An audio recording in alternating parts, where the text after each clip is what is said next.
Oh, Canada, our home and native land, true patriot love in all of us command. With glowing hearts we see thee rise, the true north, strong and free. From far and wide, O Canada, we stand on guard for thee. God keep our land glorious and free. O Canada, we stand on guard for thee. O Canada, we stand on guard for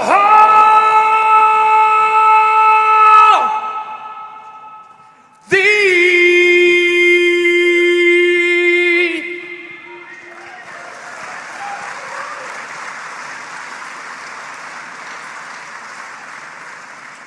Good afternoon. Thank you for being here today, and please remain standing as Chief Russell Chips of the Shianu Nation, Dr. Elder Shirley Alphonse from the Souk First Nation, and John Horgan's Honorary Elder, and Elder Rick Peter from Shianu Nation extend a welcome to territory long cared for by their people.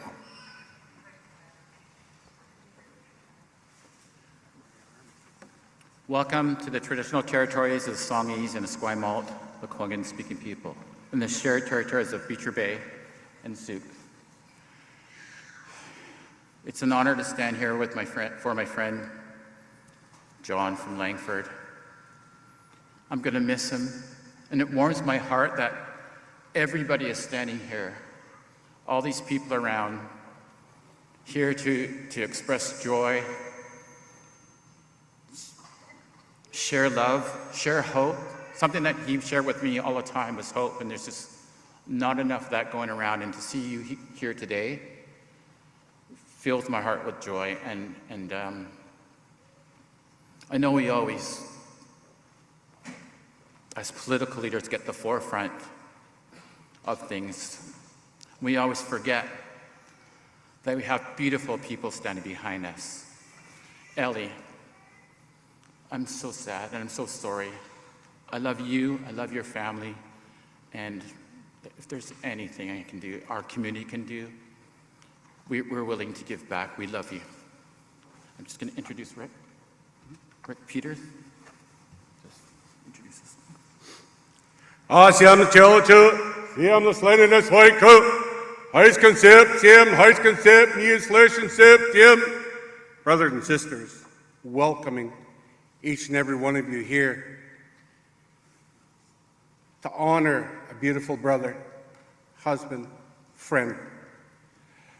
Our song that we will be singing for you as our prayer song. This song goes out to our loved one, the family, to each and every one of you and all of our family and friends that are in hurt, sorrow, and dealing with a lot of this. So this is for all of you, family here especially, and for our brother to have a safe journey on his trip.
son, we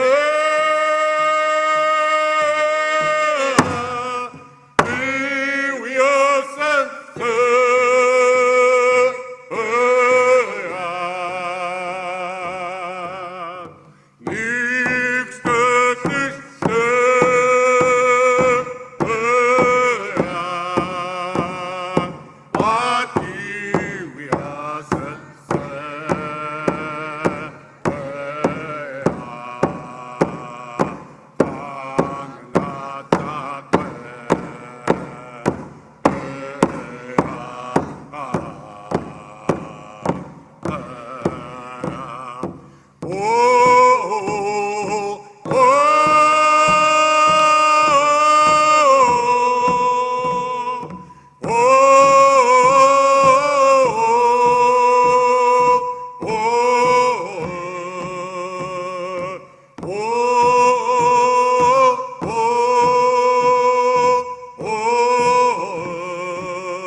Haichka, Klako, Kelagasla, Marcy.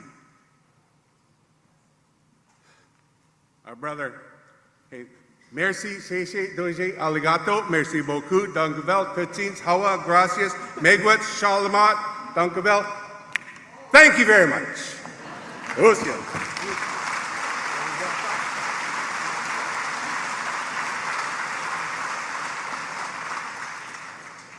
You may be seated. Thank you, Chief and Elders, for the welcome and the song.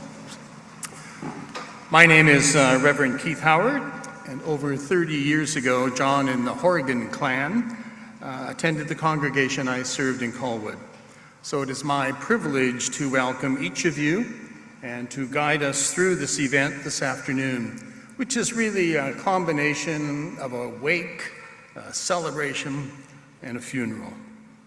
But throughout, we gather today to celebrate the life of John Horgan, husband of Ellie, father to Nate and Evan, father-in-law to Daisy and Veronica, brother, son, son-in-law, friend to many of us, Shamrock fan, Grizzlies fan, Canucks fan, longtime advocate for the people of the Western communities of Victoria, Monty Python and Star Trek devotee, former Premier of British Columbia, and the Canadian ambassador to Germany.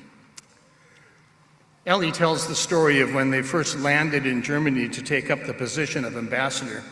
A woman was standing with a sign saying, H.E. Horgan, at the exit to the stairway. John turned to Ellie and said, "Isn't it amazing that there would be another Horgan on this plane?" Not to be denied the possibility of using his superpower to make a connection, he approached the woman and said, "I'm not H.E. Horgan, but I am J.J. Horgan." To which she replied, "You are the one, Your Excellency." The addition of His Excellency to his normal designation, John from Langford, probably had the same whiplash effect as if he was named Sexiest Man of the Year. Although John might have quipped about time. But we gather to celebrate. But our celebrations are seasoned with tears, for we already miss him. His humor, humility, and leadership. Grief accompanies every loss and can be powerful and sneaky. So we do not gather to solve our grief or to mask it with the false hope that we will get over it and return to normal. We gather because in the process of learning how to carry our grief, we know that the accompaniment of others, their memories and their stories, keeps us upright as we stumble through the valley of the shadow. Grieving someone or something we care about, a son, a daughter, a wife, husband, friend, even a vision, can shake what we assume to be reality. We wonder what is worth giving our lives and our energy to, what or who provides meaning. Those are sacred questions. So we acknowledge this as also a holy time, for our celebrations, memories, and tears are saturated with the presence of what we in the Christian tradition and many other faith traditions name as God. When, like John, we know we near the end of this version of life, some words and music provide the soundtrack, that can keep us going during those final steps. And that soundtrack can range from Monty Python, Doug and the Slugs, to old gospel classics. The music we experience today, both within this service and following, is from John's final playlist. So welcome to this complicated, wonderful, and sacred time.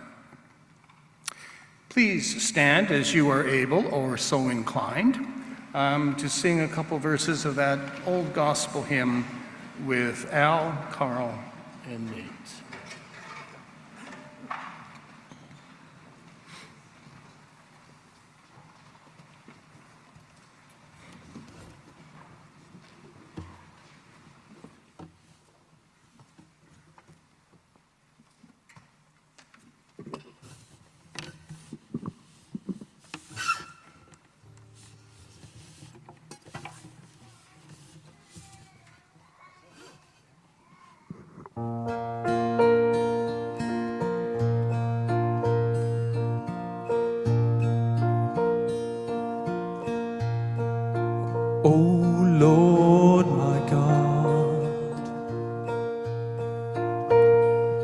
When I am awesome wonder, consider all the world thy hands have made.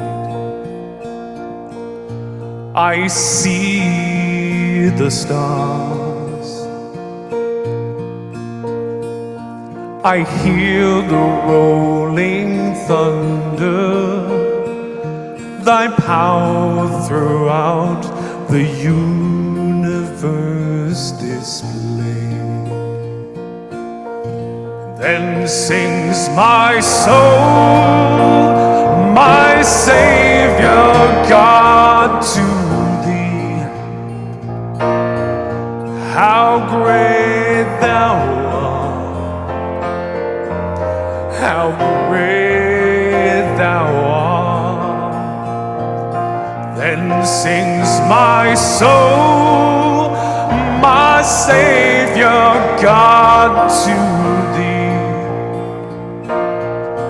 How great thou art, how great thou art. When through the woods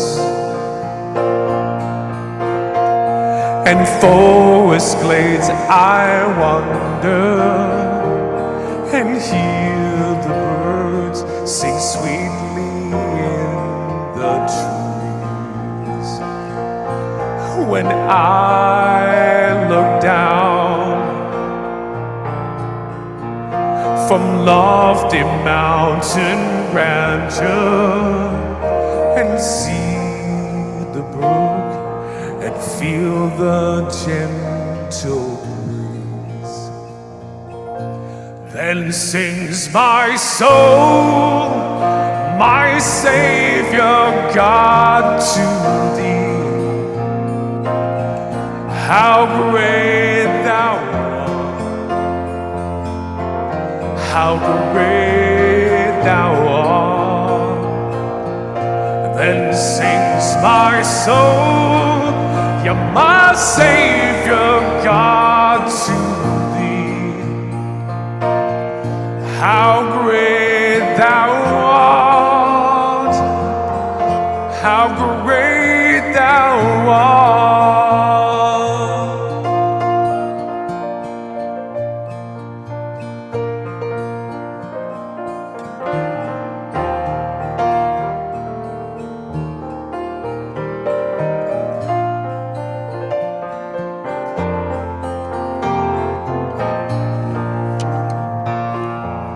Then sings my soul, my Savior God, to thee. How great thou art, how great thou art. Then sings my soul, my Savior God, to thee. How great thou art, how great thou art, how great thou art, how great thou art.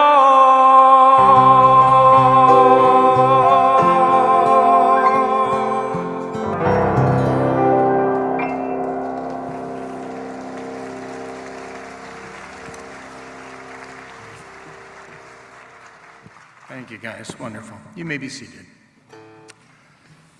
The bulk of the life of John, a.k.a. H.E. Horgan, was given to public service at a variety of levels.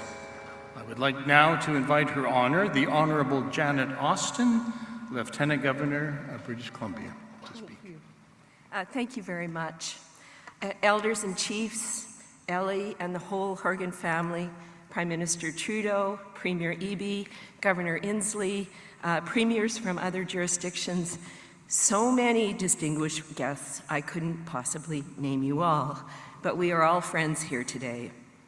I start, as always, by acknowledging the Songhees, Esquimalt, and Chianu First Nations upon whose traditional territory we gather today, and thank them for sharing these lands in peace and friendship.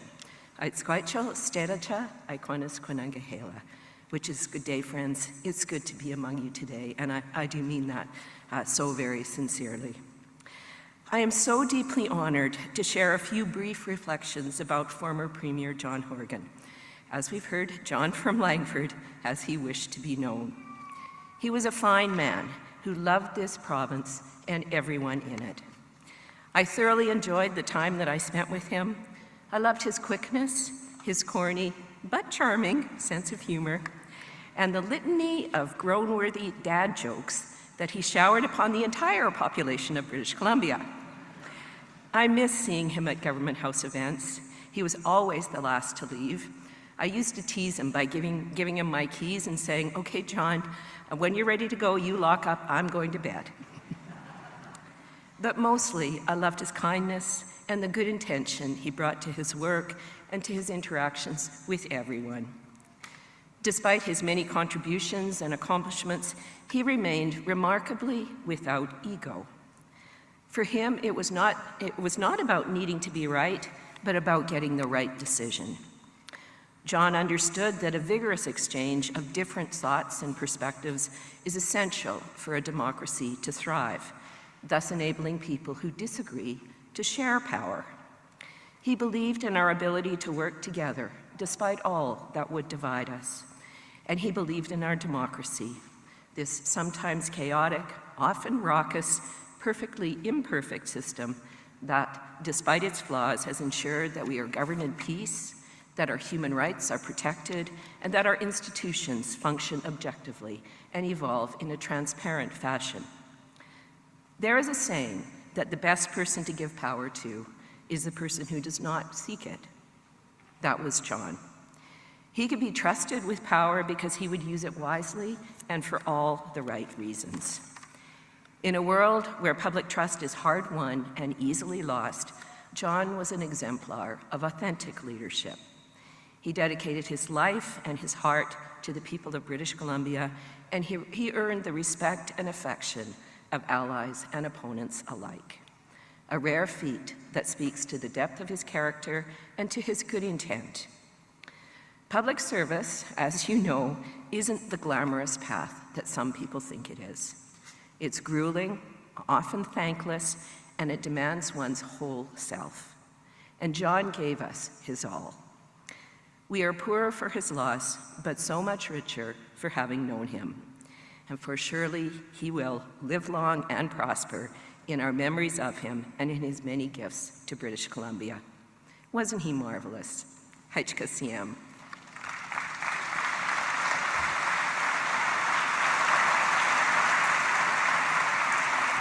Thank you, Your Honor.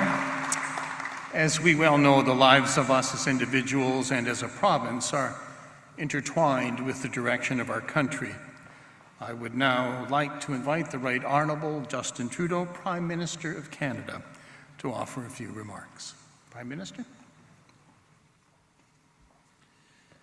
Bonjour, good afternoon.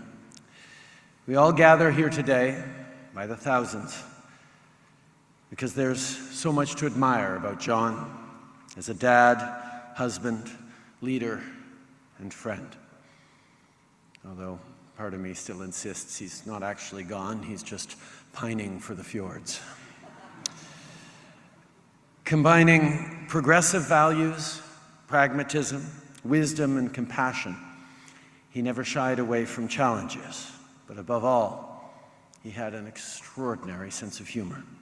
Something which was evident from our very first meeting in Ottawa after he became Premier. There's a story he loved to tell about that day, and I know some of you may have heard it once or twice. As John told it and retold it and retold it, he was a bit nervous. I couldn't see it, but it became clearer once we started the joint news conference. With the media assembled in front of us, he was asked a slightly uncomfortable question about a certain piece of pipeline infrastructure, which was a topic of some disagreement between the two of us. Well, starting his answer, he raised his hand, about to get into an animated response, and knocked over his glass of water, spilling it over the lectern and onto the floor. Without missing a beat, John looked up and deadpanned, "Spills can happen anywhere."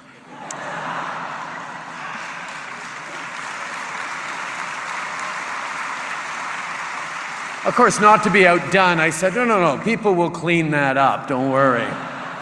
And he turns to me with a smile and says something like, that is a federal area of responsibility. I gave up. That was John.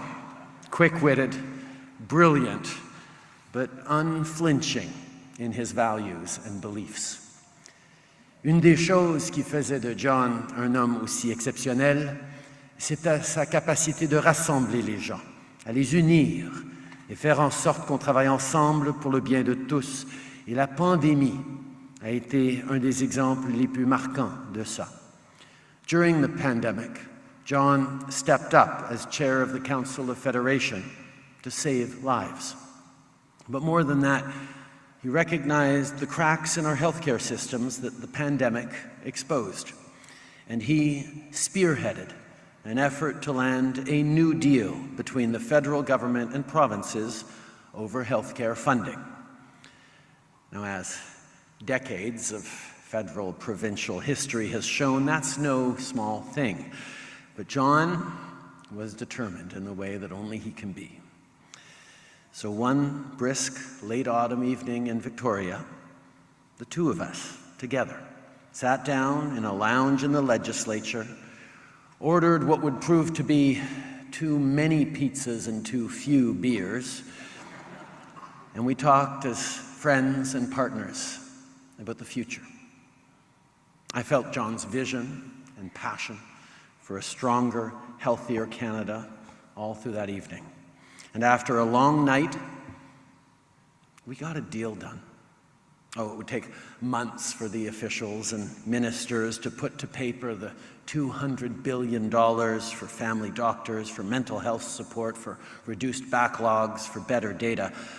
But it was John that made it happen that night. That was one of his last acts as Premier. And I can't think of a better legacy for all Canadians than that. Quand il a remis sa démission en tant que Premier ministre, après avoir vu sa capacité à être polyvalent, pragmatique, mais aussi combatif et dévoué à ses principes, lui confier le rôle de son excellence d'ambassadeur auprès de l'un de nos meilleurs alliés, l'Allemagne, était une décision très facile. John lived an accomplished life. He was Chief of Staff Horgan. He was Premier Horgan.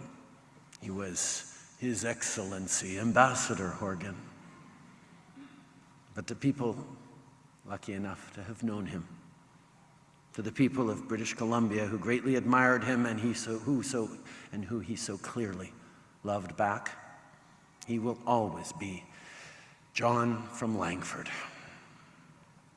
John, it was an incredible joy and privilege to have worked alongside you, but more than anything, it was an honor to call you my friend.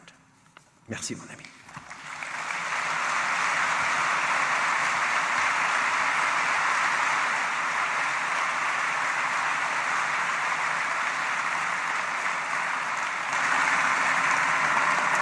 Thank you, Prime Minister. Ellie describes the first 5 months of their time in Germany as incredible. The last 5, not so much. While our ambassador in Germany, His Excellency's close colleague was Evelyn Coulombe, Charge d'Affaires, Embassy of Canada in Germany, who helped make the time delightful and then bearable. Evelyn has come on a quick turnaround of 24-hour flight to be with us today. So welcome, Evelyn.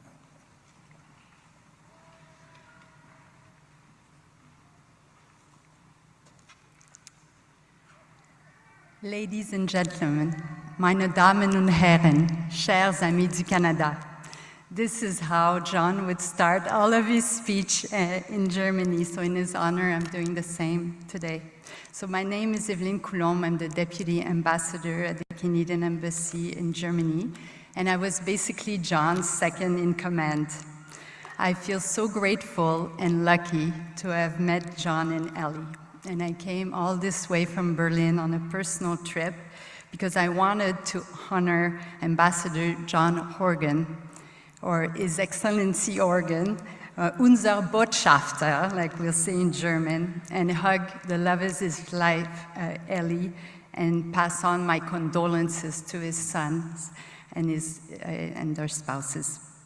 I also wanted to represent all of their staff at our Embassy of Canada in Berlin and at our consulates in Munich and Düsseldorf, and many of us are actually with us today watching online. And John had a way about him that left a positive and lasting impression on everyone he met. And we did a celebration of life at the Embassy of Canada, and everyone had almost always funny story, a selfie, a stone, or another memory of John. And he got to know all of our staff individually and established special connections with them. He knew also where all of Canadian staff was from, and that came in handy when the Canucks beat the Oilers or the Flames. He would tease the staff from Edmonton or Calgary or Toronto when the Canucks beat the Leafs. We opened a condolence book at the embassy, and we were flooded with visitors because so many ambassadors and other contacts he had met along the way came to sign the book, and believe me, it has a lot of stories. I have many stories myself about when he called himself the affable one, and I was the competent one. And inevitably, somebody in the room would say, but wait a minute, Evelyn's affable. And somebody else would say, well, Ambassador, you're also very competent. So it was our shtick. As ambassador, he often has functions at night, so we kept his schedule light in the late afternoon so he could return home, change, and relax before his evening functions, often with dear Ellie. And when he was leaving to go to the official residence, he would stick his head in my office and say, work harder, even if I was working flat out. He had a lot of humor. He also had quite an impact on the Germany-Canada relations, although he was ambassador for a relatively short time. He created a buzz in Germany. We obtained all of the meetings we requested. He connected so well with everyone, politicians, CEOs, students, artists, researchers, anyone and everyone. We were able to advance our priorities, whether it was energy, trade, network building, diversity, inclusion, and the rest. He was a people's person, and diplomacy is all about relationships and building bridges.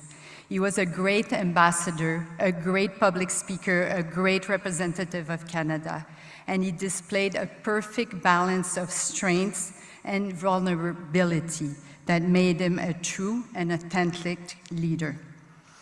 So I brought with me the flag that was flown at the embassy when he was ambassador, and we'll give it to Ellie.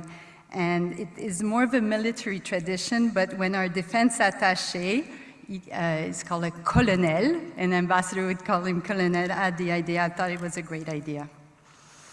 So John never denied he was a homer, and he missed BC very much, and I know BC loved him back. He missed the smell of the ocean, and he missed the mountains. For anyone who has not yet been to Berlin, Berlin is very flat, and there's not a mountain or an ocean to be seen as far as the eye can see. It is so nice for me to be back in BC after having spent wonderful years in BC. I even met my husband here. It is a very special place. I could speak about John for a long time, but I wanted to conclude by saying I miss John very much. I'm missing his bigger-than-life personality and his authenticity, his energy and his sense of humor, his kindness and his cheerfulness, his optimism and his humility. And I could go on, but I will continue to be inspired by him, and he will continue to be by my side as I pursue the path we started together to advance Canada's interests in Germany. And I can hear him say to me, "Get back to work," with his big and deep voice. Rest in peace, my friend. Thank you, merci, vielen Dank.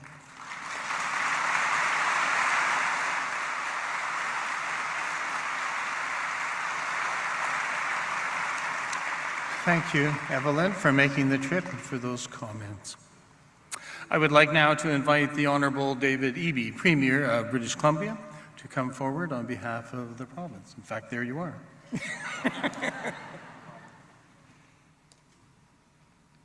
John and I didn't talk a lot about spiritual stuff, but I have to say a gathering of thousands of the political elite of British Columbia in a lacrosse arena on a Sunday would be pretty close to his definition of heaven. I was thinking about, I think about this a lot. You know, John was such a successful premier. The transformative change around the relationship of the province with Indigenous people through the Declaration of the Rights of Indigenous People Act, he championed, passed through the legislature in a minority parliament, getting the big money out of politics, changing a lot of the ways decisions were made in our province, just that one change. Smaller changes that were life-altering for British Columbians, waiving tuition for kids in care so that they were able to go to college or university and get skills and build a life. I met a young woman named Maddie. Her life was transformed by that one decision. She's starting a business, she's got a young family, incredible. How do you do it? And I tell you, as a politician, and I'm sure it's the question a lot of us politicians who are here ask is, man, he left politics more popular than when he entered. How did he do that? There's some lessons for some of us. I hear you, Justin.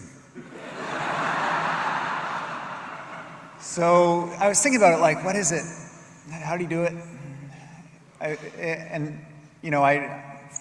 John was in politics for a long time. I'm like a new guy, only worked with him for a decade. A lot of you here worked with him for way longer. When I first met John, and Michelle and I and a bunch of you in this room probably helped strong-arm him into becoming the leader of the opposition. You know, John, like, he had to be talked into it. He was hard to get, and he was hard to keep. I remember a moment, and it was a particularly dark moment. You know, the miracle in Alberta had just happened. You know, some of our team had left to go join Team Alberta NDP, and I was giving John a hard time about something. I'm sure it felt very important at the time. And he looked at me, it was just us in the office, he looked me straight in the eye and he said, "Eby, if you want," I'll use family-friendly language.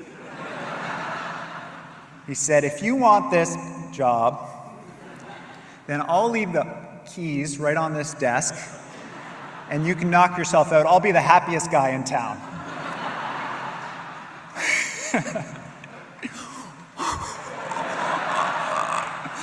John, no thank you. Whatever you want, man. It changed, you know, but that freedom that he had, and like, if this job isn't feeling good for me, if I don't feel like I'm making change for people, if this isn't, you know, I got other things to do. I got Ellie, I got Nate, I got Evan, I got things going on at home. I want to tumble some rocks. I got things to do. And so I'm going to have a good time while I'm here. I'm going to do some stuff. And I think that freedom helped him be really effective. He was loyal. Man, if you were on Team Horgan, you knew it. There's a bunch of people in this room, you know, who felt that. If you felt like you were on John's team, he'd have your back no matter what. I remember he tasked me with the file. I wasn't thrilled to get it, but he gave me a lot of files I was thrilled to get, but the referendum on proportional representation, I would say, was not my dream gig. John asked, absolutely, John, I will serve. And so I put a lot of thought into it. I was a rookie politician. I was fairly convinced that the majority of British Columbians spent a lot of time thinking about electoral systems, and had wanted to spend time coming up to speed on what the options were. I was mistaken. But he said, like, go design the question, then come back, and then we'll keep that separate and all this. So we sat down in front of the desk with him, and I presented the question that I come up with to him. It was 2 parts. The second part was 3 different electoral systems, of which he had heard of one. And he looked at me, and his face twitched a little bit. And he said, "Okay." And that was all he said. He was willing to let you make a mistake. He was willing to give you all the rope that you wanted. And I think that's how he was a really effective leader too, man. Like, I know that all of the former MLAs that got to work with him, you know you got to run your files. And sometimes it worked out great, and then sometimes you had the second worst referendum in the history of British Columbia.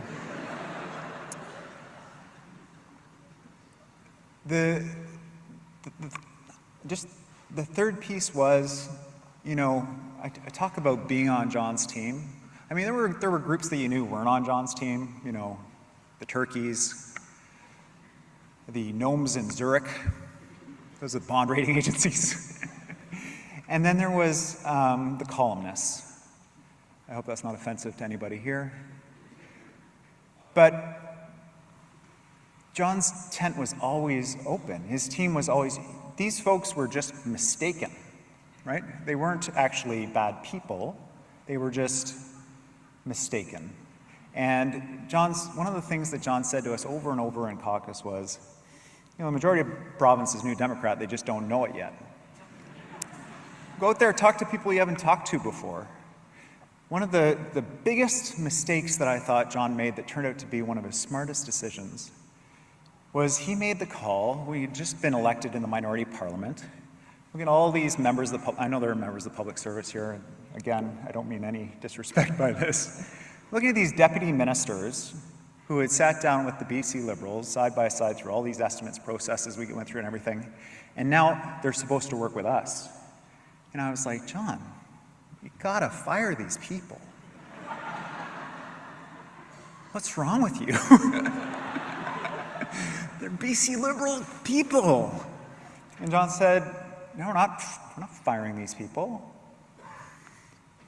He knew that we would have been behind the 8 ball if we had to build up a whole new team, and he knew that the public service had a key role, and he had confidence in them. They were part of his team. They were always welcome. And I'm looking at the front row here. I see Scott Moe, Conservative Premier from Saskatchewan, who made the journey here. He's going to be flying on a red-eye back to the Council of Federation.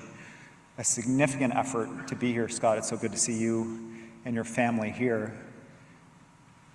When he was with the premiers at the Council of Federation, they were on John's team. It didn't matter that they were from another party.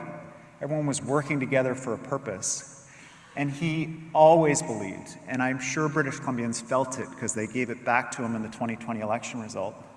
He always believed in people. He didn't believe in parties, and in a time of strong, politicized partisanship around the world, John was always welcoming. He was always willing to work with people, and he was always prepared to create space for people who made mistakes, thank God for me. And so I want to say, Ellie, Nate, Evan, thank you so much for sharing your dad with us. I know what it costs a family to have somebody at this level of politics and for that long. And I want to thank you for sharing John with us. And on behalf of all of my colleagues and the people of British Columbia, I want to thank you for sending and sharing such an amazing man with us. John was one of a kind.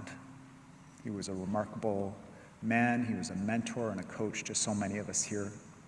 And the province, the legacy that he leaves behind will be felt for many, many generations to come. Thanks very much.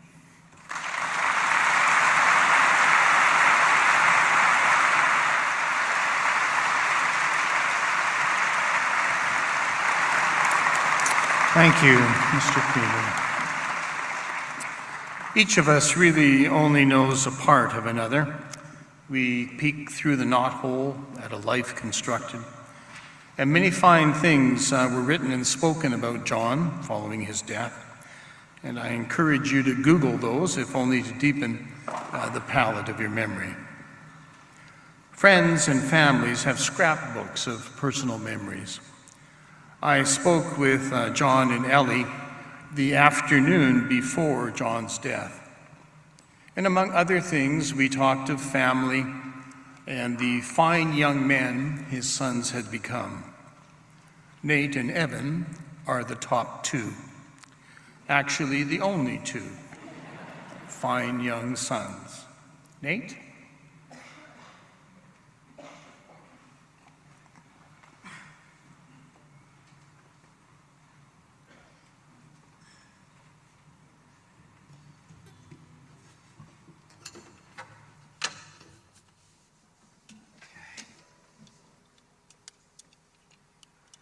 Right. Thank you. Good afternoon, everyone. I am Nate. I am John's, well, objectively older son. I was colloquially referred to as the good son, just a bit of an inside joke. And I was thinking of making some dad joke about, the razor burn I've got, but I figured better to just shave a little time off my my allotted segment. All right. I am not going to mention anyone by name, but I just want to say thank you to everyone who's come out and said kind words about Dad. It really means more than I can say. So, this is a tune I wrote for my dad.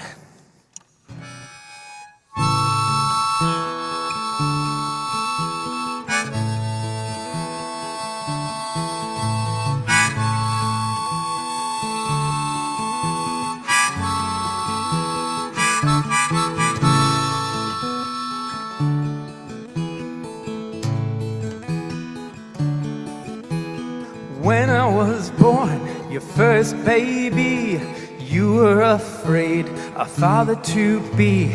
Mother Serene said to you, take my hand, we'll make it through.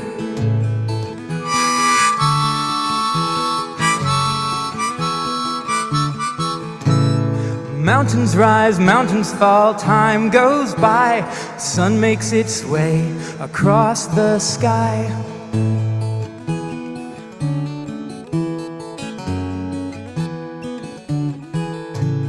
When I was a child, you played with me. We looked for treasures from chestnut trees. Day became night, we walked through the park. You said, take my hand, don't fear the dark.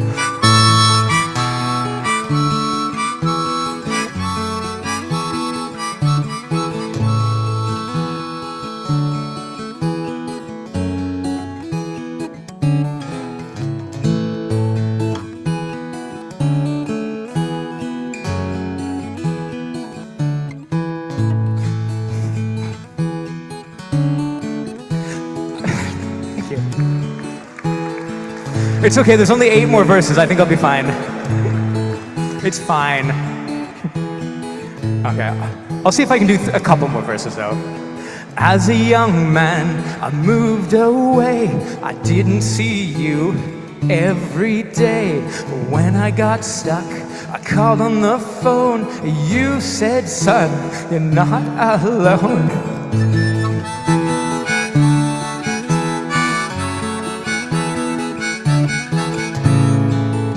A lot easier when it was just me in the room. Mountains rise, mountains fall, time goes by. The moon makes its way across the sky. People come, people go, stone becomes sand. Take some strength, holding my hand.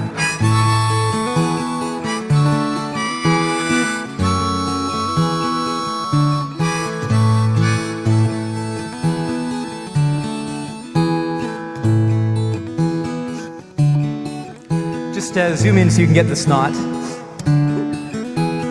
Now you're gone, what am I gonna do? All I have ever done was to impress you. Every time I write a new song, I'll see your hand make the salute to prosper and live long.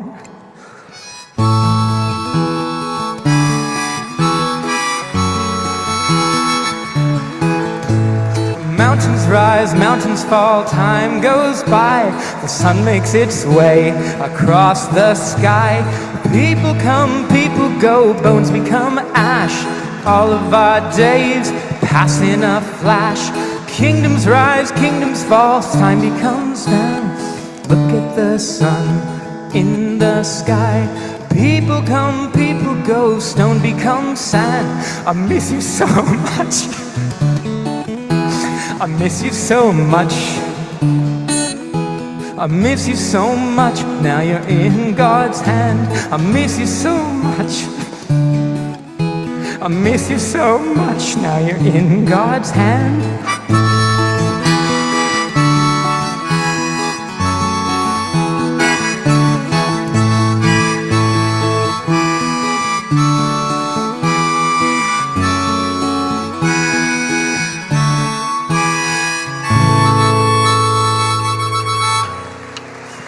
Thank you very much. I miss you, Dad.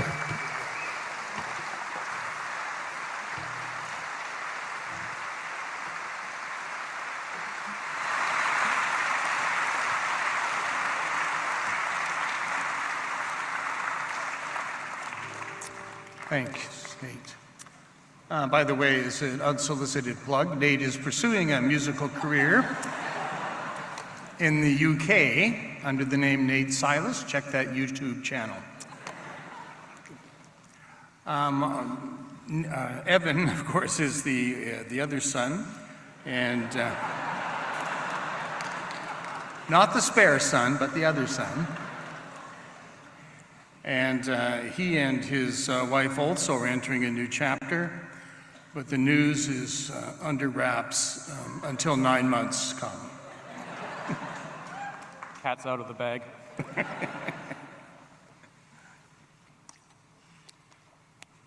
Oh, is it me? It's Okay. you. Sorry. I don't know. Thanks, Ma. Don't know how I'm supposed to follow that. Welcome to my song on the spoons. No, I'm kidding, I have no musical ability.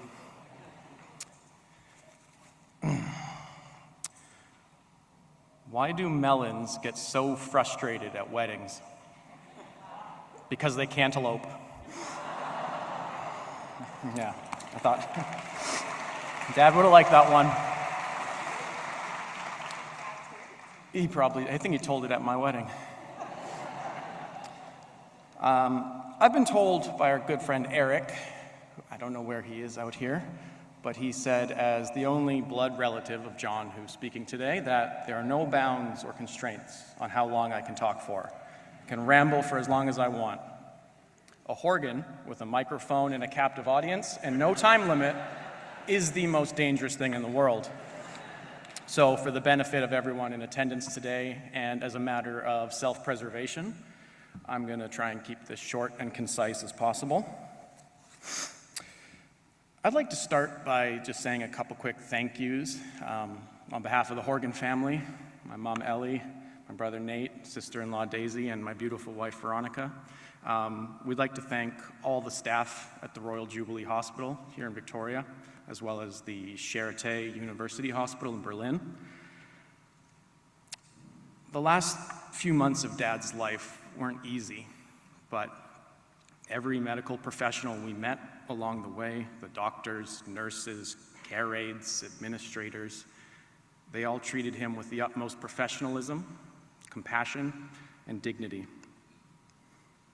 They did the best to give him the care that he deserved and did everything they could to prolong his life. And when that turned out to not be possible anymore, they did everything they could to make him comfortable. So from the bottom of our hearts, thank you to all the medical staff. To our political dignitaries, elected officials, elders, community representatives, and other distinguished guests, thank you for being here today, for taking the time and traveling so far to be here. It means a lot to us. To our family, our friends, neighbors, and everyone else who has just showered us with love and support over the last few weeks and months, you know, your kindness and generosity and love has meant the world to us. There have been days when we felt like we were drowning in a sea of grief and we might never see the shore again. But your love and kindness was the lifeline we needed to bring us back. The unlimited messages, phone calls, texts, letters, care packages, lasagnas, groceries, all that was immense and powerful, and I don't think we can ever properly express our gratitude, so thank you. And then lastly, to Eric and Shannon, Amber, and everyone else who worked tirelessly around the clock and bent over backwards to put today together, thank you for everything you did. This is terrifying and immense. There's far more of you than I ever would have thought. In his final weeks, when he thought what a memorial service for him might look like, Dad thought maybe 80 to 100 people might want to come. We could find a small chapel somewhere. It shouldn't be too hard to do. But I don't think that he ever imagined anything like this. I don't think he or us really ever truly understood the scope and reach of his influence. So thank you all for being here, for making today possible. This is very humbling. And so here we are, to remember the life of John Horgan. As Prime Minister Trudeau said, he was known by many things: His Excellency, Premier Horgan, John from Langford, Coach Horgan, Jump Shot Johnny.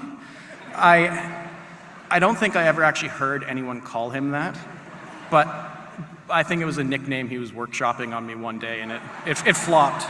But if there's any members of the 1983 Trent University varsity basketball team here, let me know if that one was real.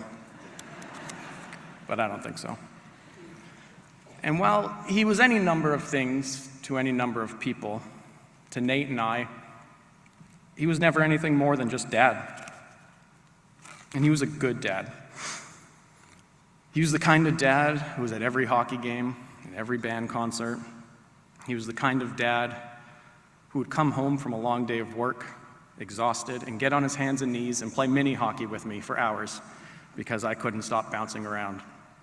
He was the kind of dad that takes you camping in the summers, has a snowball fight with you in the winters, the kind who will take you swimming at soup potholes and make sure you stop for ice cream on the way home every time.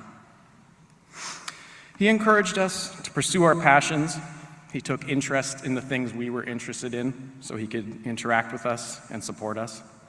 He taught us to try new things, and as Premier Eby alluded to, he told us not to be afraid to make mistakes or to fail, because he thought that's where you learn the most, and he supported us in that.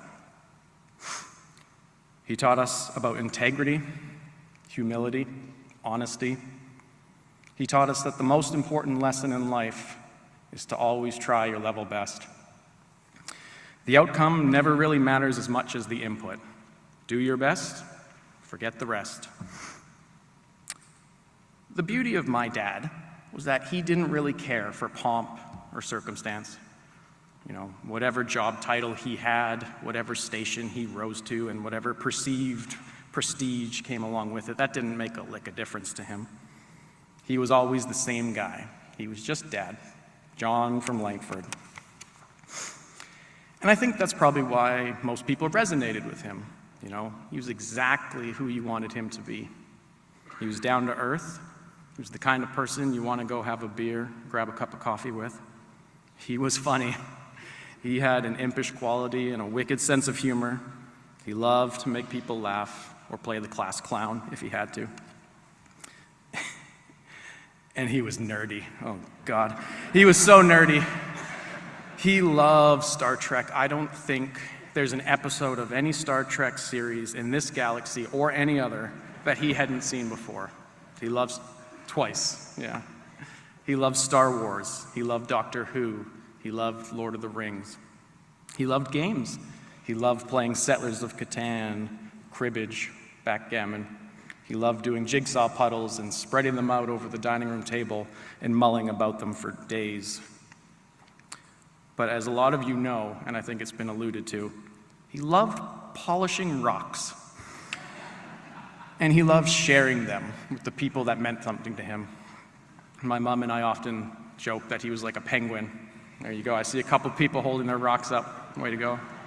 He was like a penguin, and if you were someone special to him, he would give you one of his favorite rocks, and he would walk around pebbling the people that meant something to him. You know, I have 34 years of wonderful, happy memories with my dad. And I hope you'll all forgive me, but I won't be sharing any of them with you today. You know, I shared my dad publicly with the people of BC for 19 years, and it was my great honor to do so. I know how proud it made him to serve the province he loved and try and help all the people he could.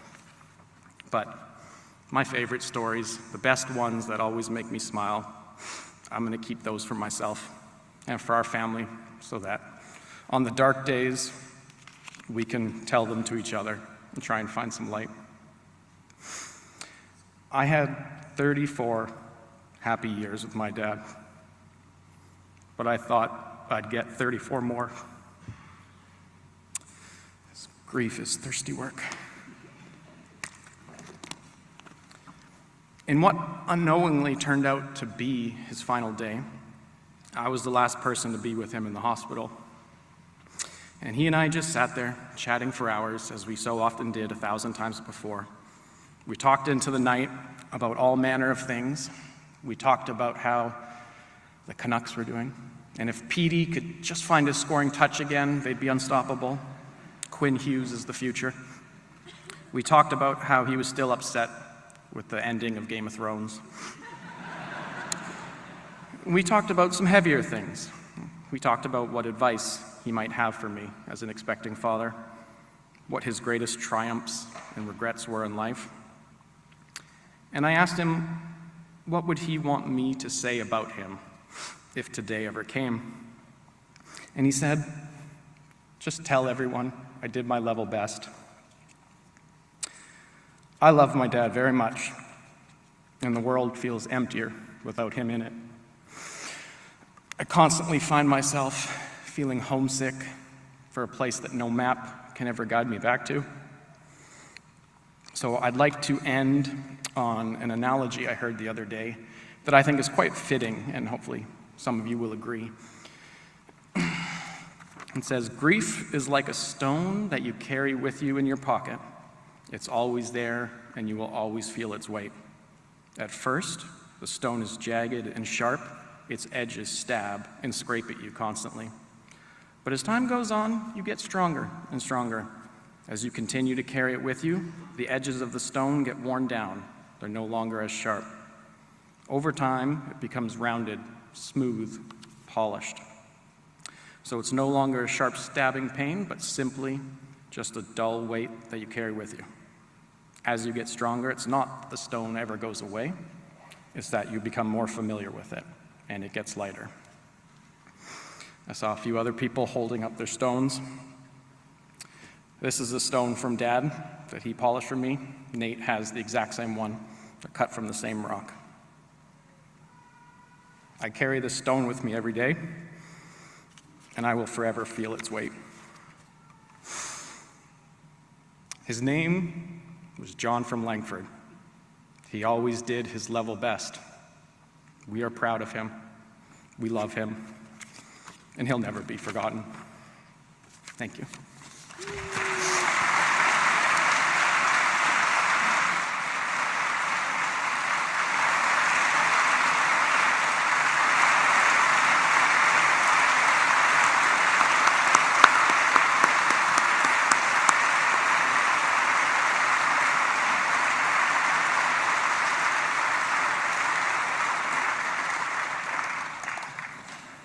Thanks, Ev. Your dad would be proud.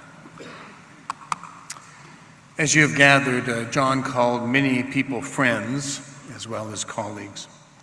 Carol James, former Deputy Premier and Minister of Finance of British Columbia, boxing protege, longtime friend of John. Carol. Thank you so much, Keith. It's such an honor for Michael and I to have been asked by John to deliver his eulogy. John gave me a number of tough jobs over the time period we worked together, but I have to say, this is the toughest. Now, some of you may have been expecting a more traditional or formal setting today, but of course, John had something to say about that. It was about a week after he'd announced that he was stepping down, and he was busy packing up his office. Protocol dropped by to speak to him, telling him they had a routine question that they had to ask. If something happens to you, John, after you leave office, would you want a formal state funeral? John, without missing a beat, said, "Do I have to be there?" Protocol hesitated for a moment and said, "It is usually expected, Premier." "Well then, no thanks," John said. "Nothing stuffy for me." And so here we are, at the Q Arena, one of John's favorite places, just as we should be. John, of course, also gave Michael and I directions for this event. He asked me to touch on John's time in politics, and for Michael to cover his life outside politics. But as you've heard, and as all of us know, it's impossible to separate John from Langford from John the Premier. In fact, it's the very essence of what made John so loved. He was always true to who he was. Now, John will be the first to step up and say that he was no saint. In fact, all of us who knew John knew that Ellie was the real saint, and he would always be the first to agree.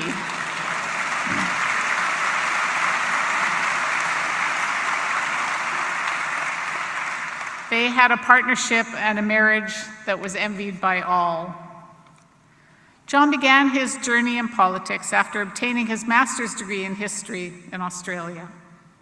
He and Ellie were loving their time in Australia and were planning to stay when visa requirements cut their time short and brought him back to Canada. John quickly found a job in Ottawa, supporting MPs James Manley and Lynn Hunter. And it wasn't long before all of his skills were noticed. And when the NDP won government in 1991, he returned to BC and served in a wide range of areas, including policy, communications, chief of staff, until the party lost in 2001. In the years following the loss, after much complaining about the direction the province was heading, John was told by his friends to quit whining and do something about it. John then re-entered the political scene in the 2005 election, this time as an elected member of the legislature, winning his home riding of Malahat-Wandafuka. And that was the start of our work together as colleagues, teammates, and friends. Now, if John was here, he would actually tell you that he and I met at one of the many parties he attended during high school. Notice I said he attended. No matter how many times I would remind him that I was 2 years older than him, and I wasn't hanging around with the younger kids, 15 was a young kid at that age, he would always keep the story going. He enjoyed the legend that he had seen a wilder side of me that nobody was aware of.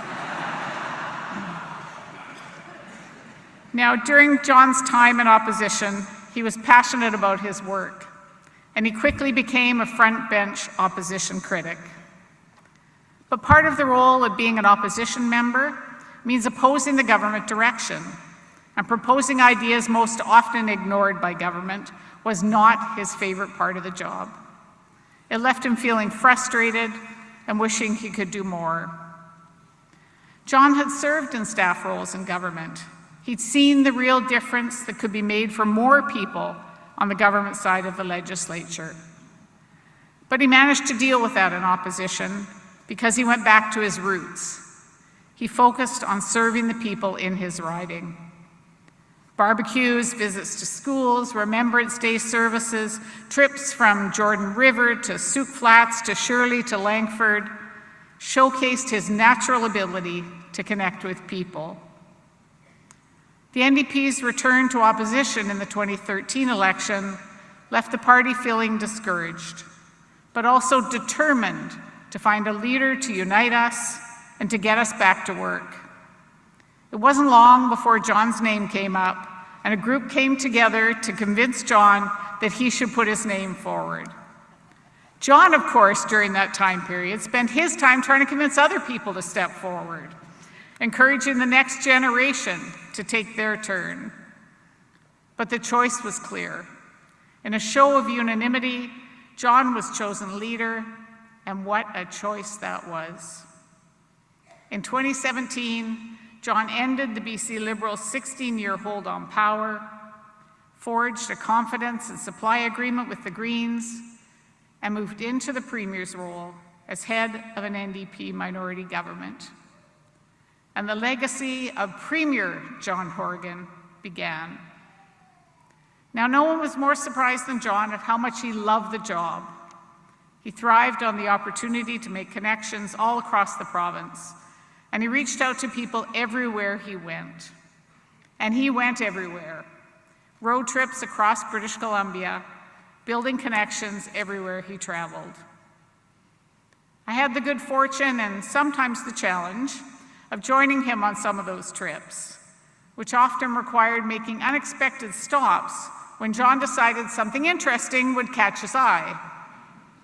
One particular trip, we were heading to Williams Lake.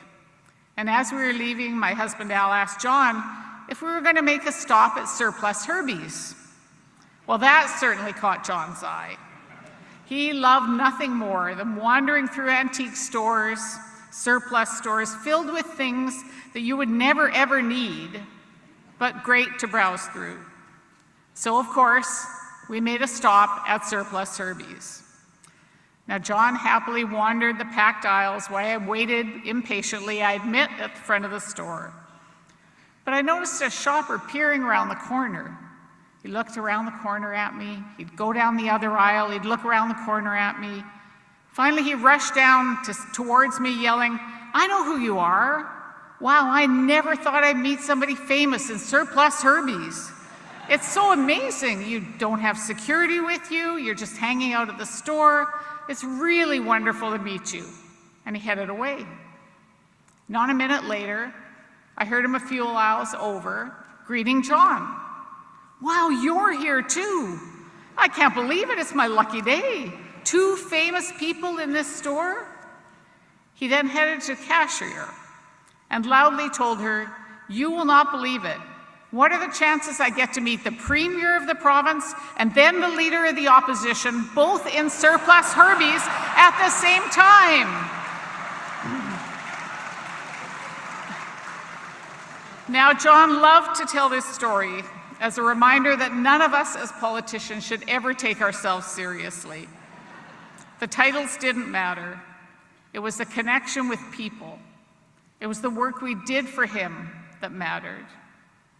John brought all of his skills to his job: strong leadership, a deep belief in teamwork, problem solving, working through sectors and across the usual political lines, a genuine love of people.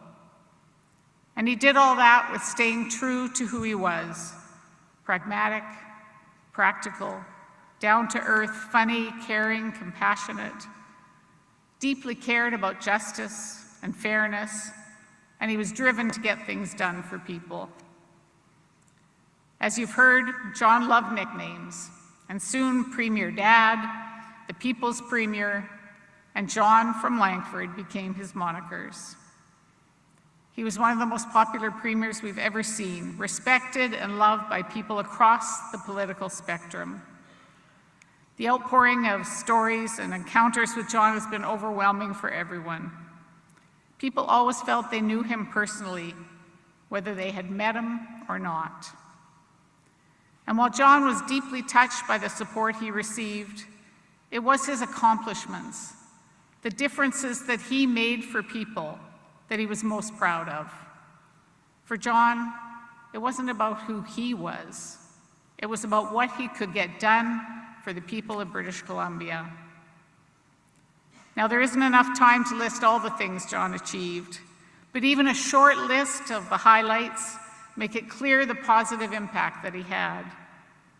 Raising the minimum wage, free tuition for adult basic education, ending MSP premiums, reducing the small business tax rate by 20%, free tuition, as you heard, and supports for former youth in care, bringing healthcare workers back into our public healthcare system, removing bridge tolls, launching Clean BC, getting big money out of politics, making unprecedented capital investments in housing and schools and infrastructure across our province, $1 billion investment to start building a $10 a day quality, affordable childcare system, tackling speculation and money laundering in our housing market, leading us through difficult decisions on Site C and LNG, and passing into law the Declaration on the Rights of Indigenous Peoples Act. And let's remember that John did all these things during one of the most challenging times faced by our province: a pandemic, the worst fire season, the heat dome seasons, and the opioid crisis.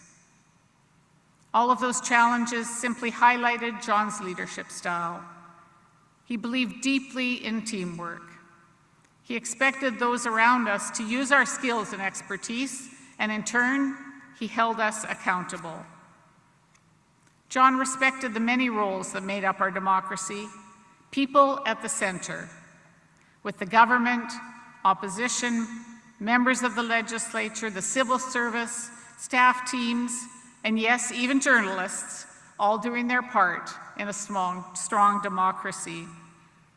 He would often bring in experts in their field to take the stage to offer advice, and he would listen and welcome ideas and opinions wherever they came from.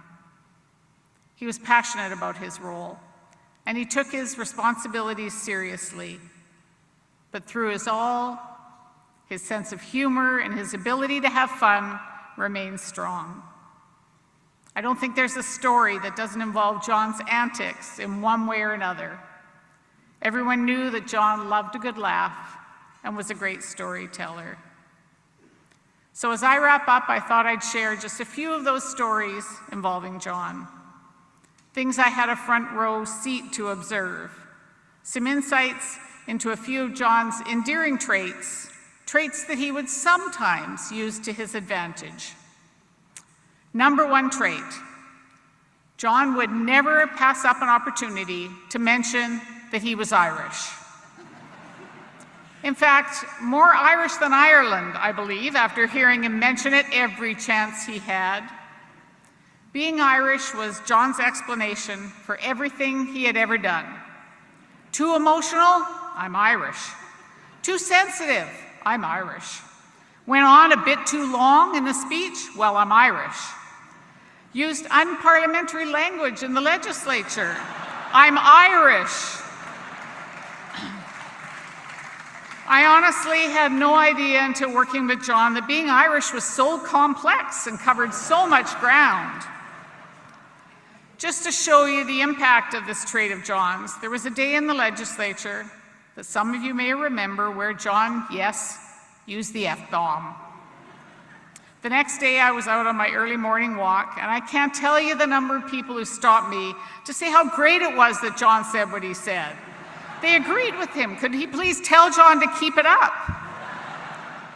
Well, later that week, John received a gift in his office, dropped off by a local constituent, of a little bomb that they had crocheted, with the letter F as the fuse coming out of the bomb. That was the impact of John being Irish. Trait number two, John loved to talk, and remember trait number one, that he was Irish. I can't tell you the number of events I attended where it was getting late and people were coming up to John's staff saying how they felt really badly for the Premier having to stay so late. They encouraged their staff to let him know that it was fine for the Premier to go home. In fact, it was the staff who needed the sympathy, because John was always ready to outlast the party. He could keep the conversation going no matter what. One of John's staff was on a car tour around the province with him, and after a few hours of travel, he decided to make a bet with the Premier that he couldn't keep quiet for even 5 minutes. Yes, his staff won that bet. Trait number three, John loves sports. When you work with John, learning all you could about a wide range of sports was critical.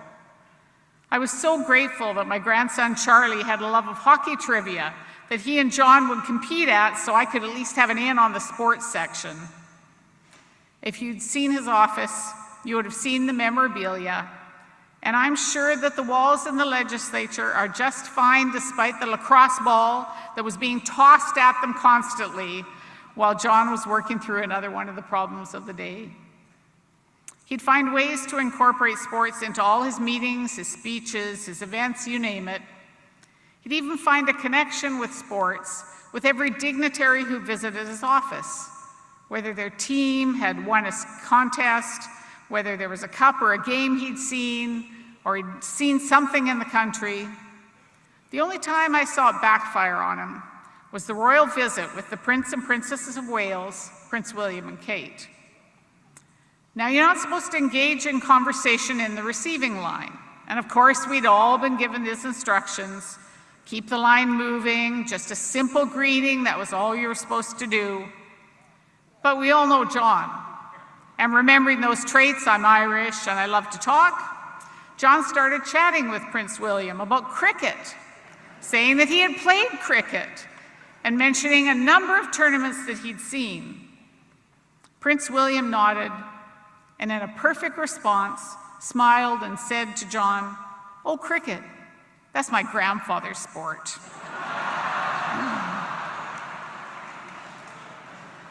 Trait number four, and all the rest since I'm getting to the end of my time. As you've heard, John loves Star Trek and Star Wars, board games, soft ice cream, friends, fishing, chocolate chip cookies, soft, not crunchy, cherry pie, and most of all, Ellie and his family. And I've listed these traits not because they're secrets. In fact, all of British Columbia knows these things about John.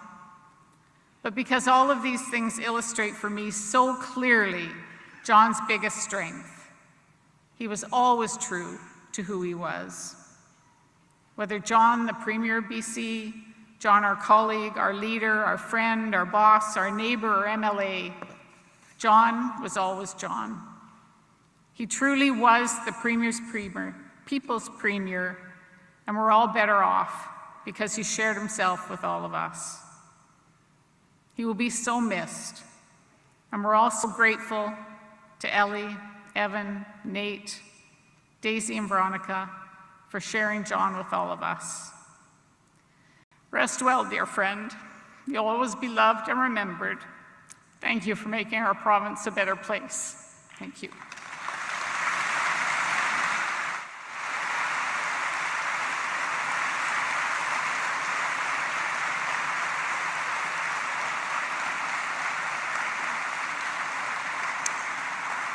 Thank you, Carol. Some friends go back a long way. Michael, Elarton, and John became friends, I think, in the 8th grade and shared many adventures, some of which can even be talked about. Michael. Some, Keith, some. You know what? It's really lousy being the last speaker behind a line of amazing speakers. They talk about a lot of the things that you got in your speech. So as I was on my way up here, Evan, you changed the way I was going to open my speech. And Carol, I don't know how you followed these guys, but you had to. You guys were amazing. I was just going to keep these in my pocket until you brought yours out. I can't speak intelligently to my rocks because I've known John since we were 10. And I learned a long time ago how to tune them out.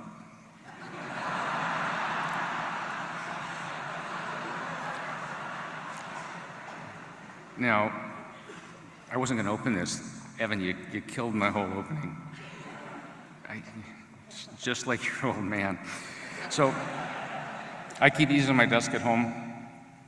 That's a little Hershey Kiss he gave me. And this one, he held up to light and he talked about it for like 10 minutes. And as I said, I learned how to turn them out. Do you remember Charlie Brown's teacher? Wah, wah, wah. You remember that? Well, as he was explaining this rock, that's what I heard. John Horgan. John Horgan. Holy smoke. Anyway. Oh, by the way, he also picked his biggest crybaby friend to do this. So he's getting back at me for something, and I'm not quite sure what.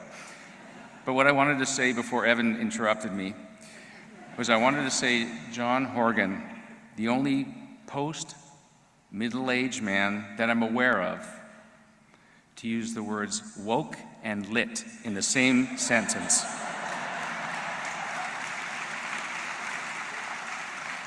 And let me sweeten the deal. He did so by wearing a pair of neon yellow Crocs. Now, to be fair, I don't know for sure he was wearing neon yellow Crocs. He could have been wearing his orange pair, his teal pair, or even his hot pink pair. And you had to know for formal occasions he had a black pair.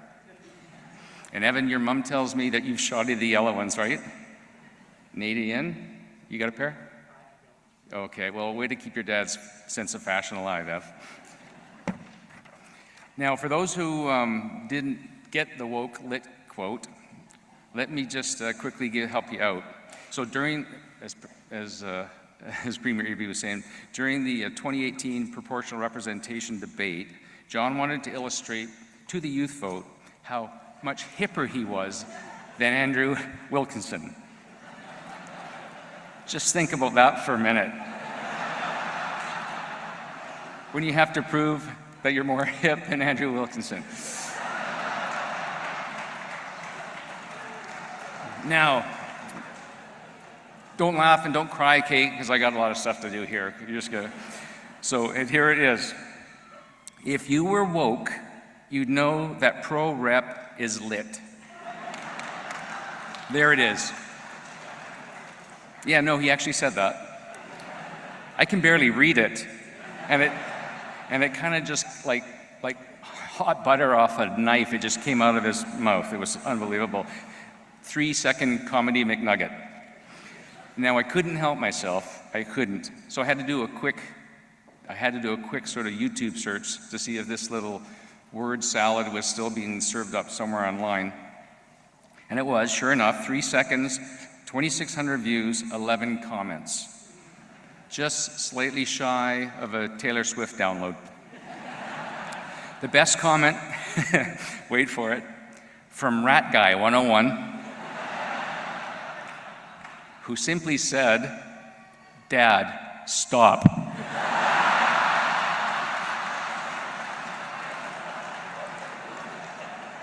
Comedy gold. Thank you, JJ. Often John and I would text each other or talk right after he had either a debate with Andrew Wilkinson or just any other sort of event. And this one I had to call him. So I called him and he picked up. And I have to say, this time it really felt like I was kicking a bunny, because you could just tell that he thought he outcooled his opponent, right? And I had to say to him, I said, "You know that cool bomb that you just dropped, Johnny?" I said, "It was awesome." I said, "It kind of looked like," Andrew was sort of looking like this, I said, "It kind of looked like you were explaining quantum physics to a dog." So anyway, I'm going to move off of that now. Carol, your tribute was superb, and thank you for sharing your stories. They were fabulous. The state funeral bit, that's John at his best, at his driest. And thank you for doing such an amazing job of chronicling his career. It was fabulous. And thank you for being his mom sometimes and keeping him in his lane. Right? I know you did. Yeah, I know you did. Mrs. Horgan would have been really proud, and she would have appreciated that. So, now, believe it or not, though, Carol, there was one good thing that came out of the 2024 U.S. election.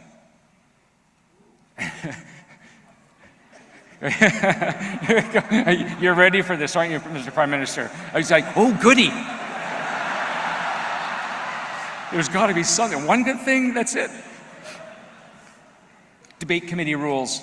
Debate committee rules. You might be able to use it against Polyev at some point, because it turns out today that you and I are not permitted to fact check each other, Carol.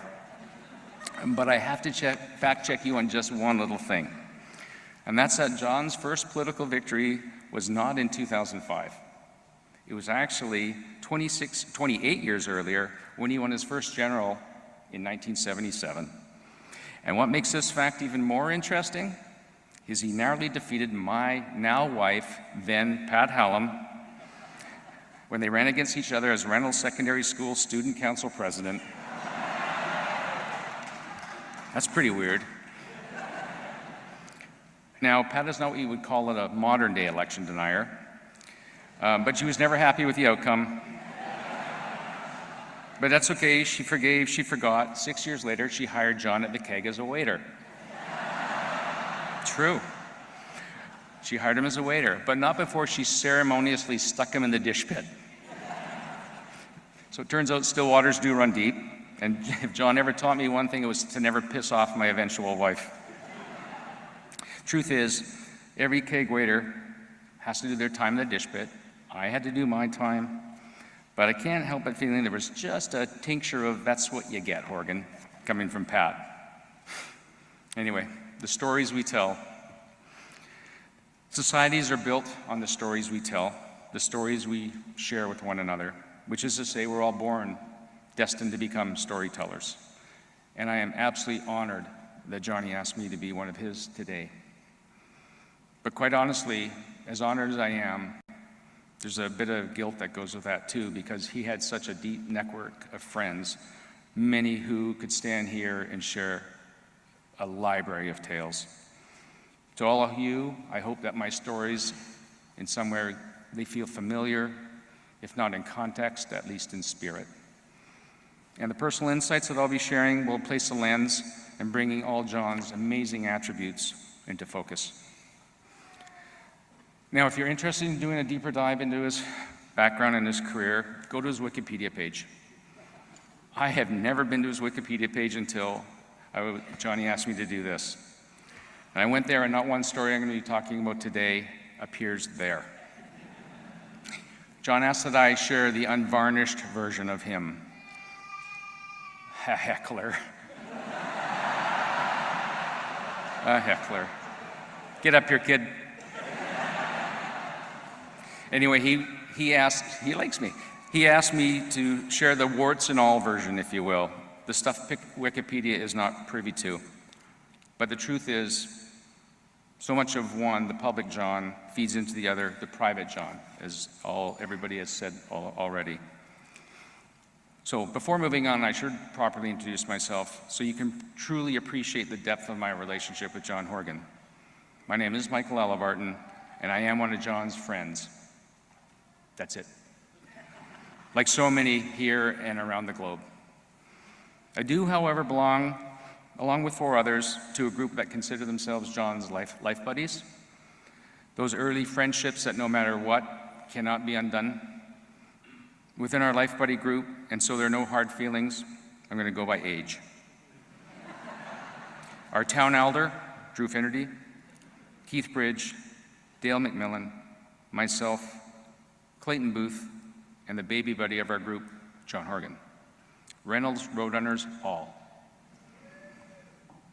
Oh, that was sad. Holy smoke. Oh, there's one Reynolds Roadrunner here. Okay. Man, oh man. Any one of these gentlemen could stand here and talk as I am today, and I feel them here with me now. And I include John in that group because his voice is the loudest in the room today. But what's new? As the 6 of us aimlessly wandered, over the years the buddy group strengthened, and when the wives came along, one thing is for sure, we started eating better.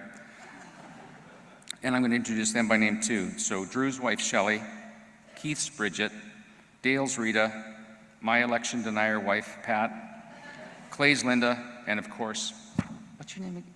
Ellie. Right. And so given the size of the room today, there's not a large percentage of you that know me, but those who do know my life philosophy, which is we own 2 things: our time, the time that we're given, and our relationships.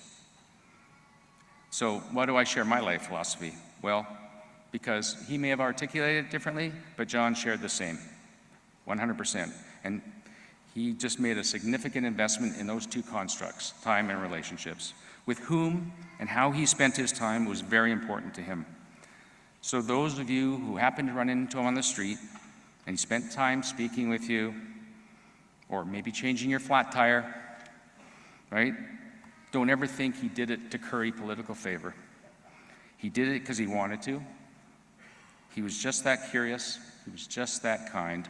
He was, say it, yeah, or just John, right? He built and nurtured relationships like no other, always wanting to help, never seeking anything in return. But make no mistake, John would be sad if we didn't cry for him today, and he very much deserves our tears as much as he deserves our laughter. And nobody liked to laugh as much as Johnny. I met him at the age of 10, playing soccer and then lacrosse. And we went to different elementary schools, and so we didn't really develop a deeper relationship until we were in high school. It is dry up here. So I've known him for 55 plus years, which means we've been through a lot together, through all those informative years. And within that, of course, a loss of a lot of loved ones, family, friends. We both lost our fathers at a young age. John was a toddler and I was a young teen. So I knew what that was like. I've had the honor of eulogizing a number of people, and fortunately for me, John was at many of them. My mother's, my sister Lynn's, our juvenile soccer coach Harold Holroyd, and he was sitting not 10 feet from me when I eulogized our good friend Lou Garraway. And John cried and laughed right on cue.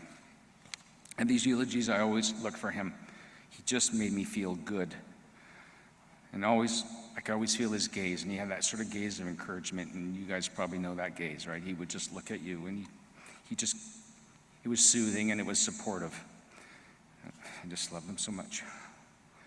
And I can hear him now, and I can visualize his gaze, and I feel his support.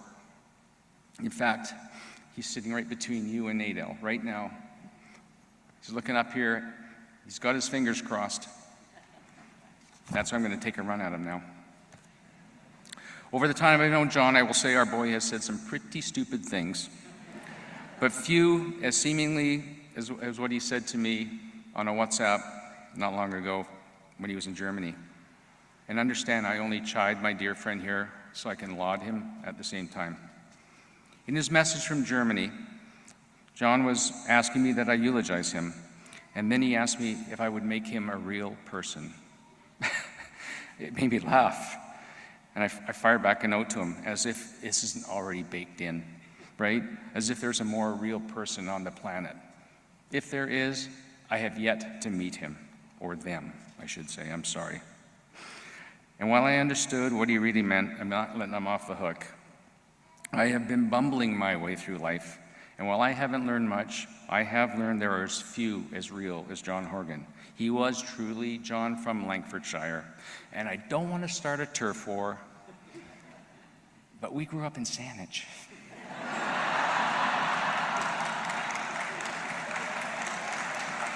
Now, yes.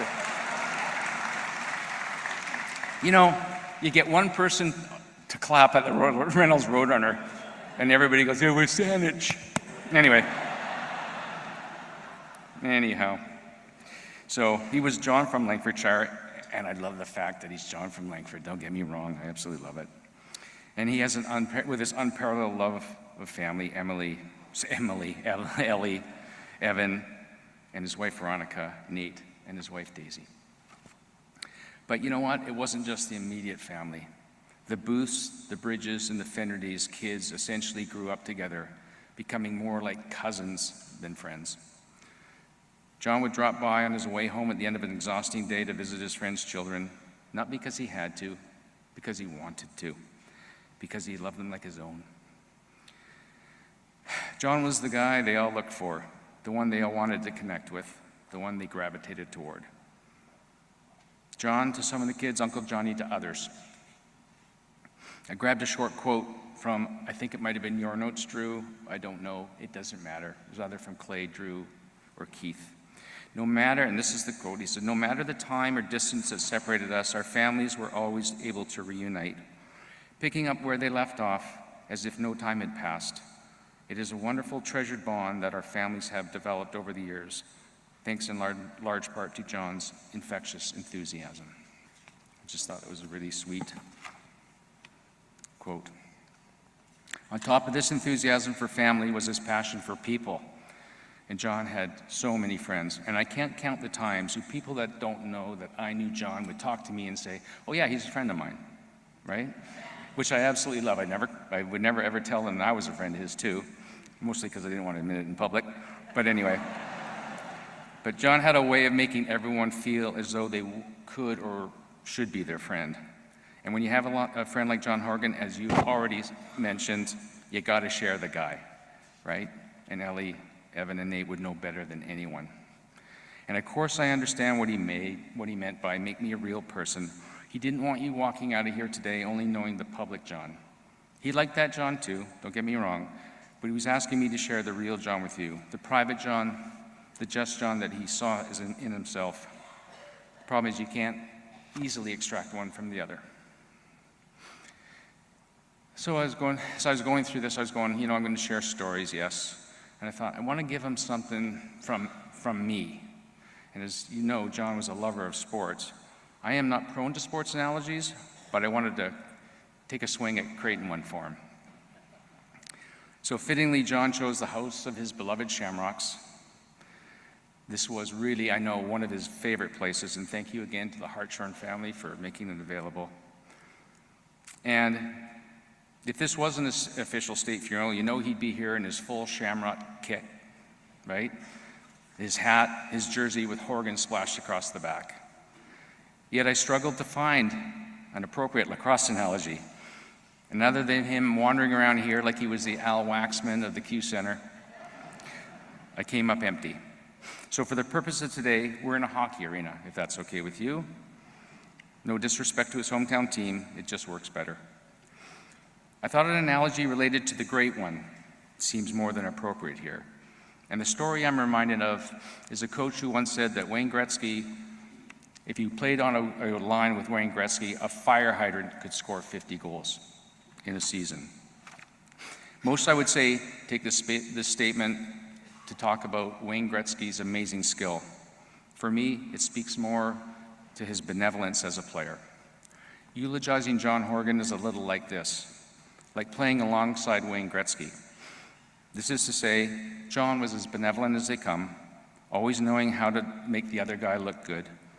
Like Gretzky, at times when he could have taken the shot, instead, John would just put the puck right on your stick, and all you had to do was hit an empty net. Writing John's eulogy was like playing on a line with Gretzky. All I had to do was sit at my computer, and John put the puck on my stick. I guess this makes me the fire hydrant in this scenario. And I have no problem being John Horgan's fire hydrant. Wait a minute. You know what? I wrote that and I never thought of that. You guys?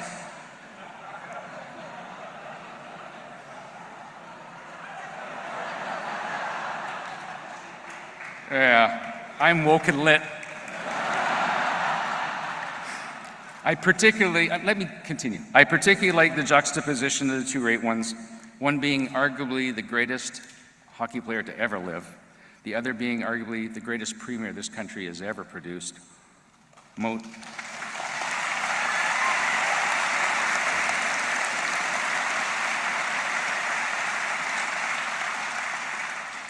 Don't walk all over my lines, okay, you guys?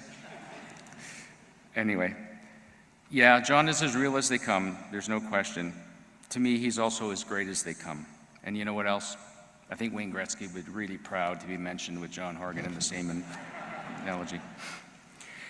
Johnny's humor and his laugh is what I already miss the most, and I'd say his humor was a central tenet of our relationship. But sitting beneath all the laughter and the humor was a lot of love and respect. Now, I'm a more go for the laugh kind of guy. Just ask our wives. None of them like it, which is why I do it.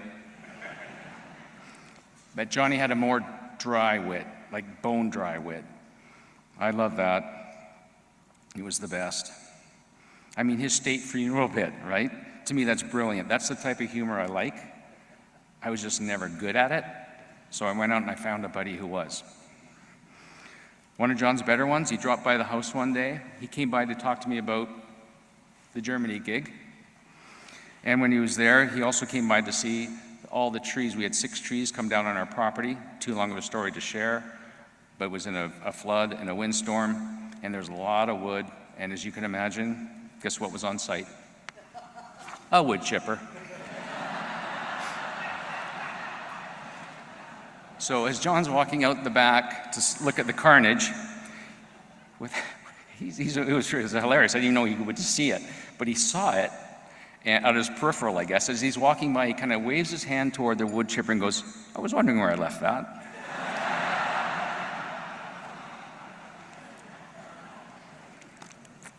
And then on the way back out, he tells me to pull out my phone and start taking pictures of him filling it with gas. Which I did, and I wish I had them up here. It would have been great. So anyway, then he starts spouting headlines. Horgan caught with wood chipper in South Oak Bay. Fleeing to Germany to escape prosecution. The guy could tease the humor out of any situation, and as long as he saw the humor, you could say almost anything you liked to him. Almost anything. And I used to absolutely love testing his limits. Case in point, for a while, my family had a real bad habit of dying at a young age. And Johnny knew that I didn't do well with people I love getting sick. So right now, you might be asking yourself, well, where's the humor in that? Well, to blunt the pain, I would use humor. And because I have lost a lot of very important people in my life to this same odious disease, I almost feel like I've earned the right. So when John called me in 2008 to tell me about his first bout with cancer, I couldn't help myself. The first words out of my mouth were in the form of a joke. And again, for me, laughing at disease is the best way to punch back. So when he told me it was bladder cancer, I said, seriously, JJ? Bladder cancer? I said, we need something more manly for you. I said, how about prostate? I said, what you have sounds like that honeymoon disease women get, and all they need to do is drink some cranberry juice to get better. Well, like I said, I just punched back at it. Well, John lost it, and he started laughing really hard. Like so hard, in fact, I don't know if you remember, El, but you were in the other room yelling, going, is that Michael? Michael, he's not allowed to laugh. John, you have to hang up now. So he hung up. So we were always a bit of a high wire act, to be sure, but our sense of humor has always worked together. We could find something funny in almost anything, but John was like that with so many people, not just me, right? And it makes me happy to know that while his life was far too short in time, it was excessively long in laughter. And then there was our politics. In university, at different schools, John and I each majored in political science. How about that? And while I was busy reading Locke and Hobbes and Rousseau and the nihilism of Nietzsche and trying to figure out the tug-of-war between Hegel and Kant and transcendental idealism and absolute idealism, no, I wasn't. I was just trying to figure out what these guys were talking about. All the while, my good buddy is taking the 400-level practical course on how to become a premier. A course I never saw listed in any university calendar. So, I don't know. When it comes to politics, jokingly, when we were back this is in high school, I used to say to him, everybody needs one communist friend, John, in your mind. This was just my way of saying that our politics didn't align until later in life. Now, I wasn't Michael P. Keaton right, I wasn't that far right, and John was nowhere near being a communist, but I loved calling him one. But as we matured, the ideological gap narrowed, and with my communications background, I got involved in his work life, enough for him to seek my opinion on what particular matters, and on the John brand, right up to his last days as our favorite premier. I would tell him ad nauseum, branding is about one thing, buddy, behavior, and I used to make him repeat it to me. And when the media got all over him, I'd tell him, let the people see the guy I know, the guy our Life Buddy group knows, the guy that Ellie, Evan, and Nate know. I said, you ever decide to consistently show them that guy, that's the ball game. No one will ever unseat you.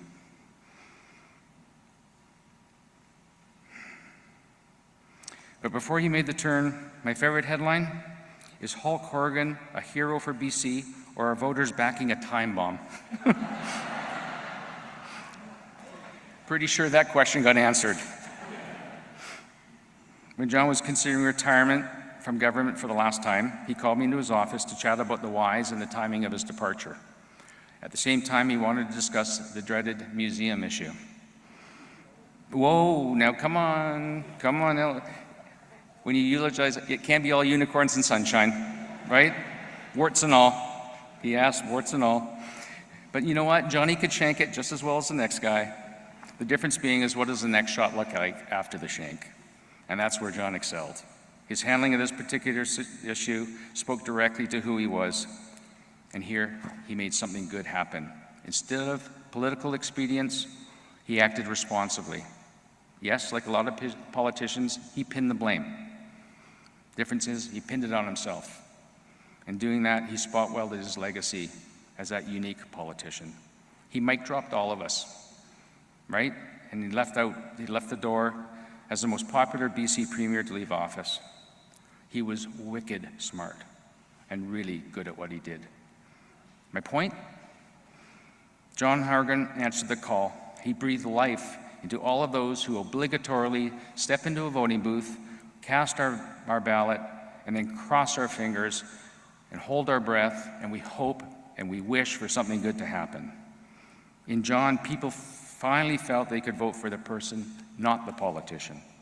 Countless people have said to me, I have never voted NDP, not until John Horgan. And you know what? You're looking at one of them. As I said, it's not easy to parse the public from the private John, because it's truly the private John that actually brought people over. But to keep this fun, I wasn't in his office 2 seconds that day in May 2022, and he says to me, "Okay, museum."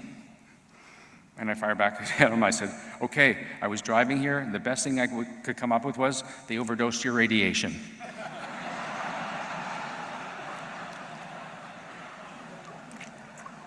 I said, "Sorry, JJ, that's all I got." And you know what he said? He goes, "I hadn't thought of that, Michael."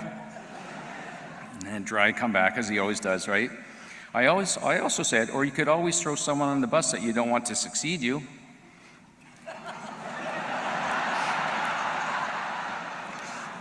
And he was like, My advice, like others, I'm sure, was just full-throated my bad and walk it all back. We talked more that day in May, and it's a time to turn the page conversation. And once he got it right, John's outward behavior was what made him a stellar politician, but it was his X factor that made him an outstanding human being. And I'll use a short personal story to illustrate what I mean. John and I would from time to time stop by my late sister Lynn's house for a coffee and a chat. John loved to chat. And Al, are you heckling me too now, Al? Besides the fact that he really liked my sister a lot, visiting Lynn for him was showing me that he understood what mattered to me, right?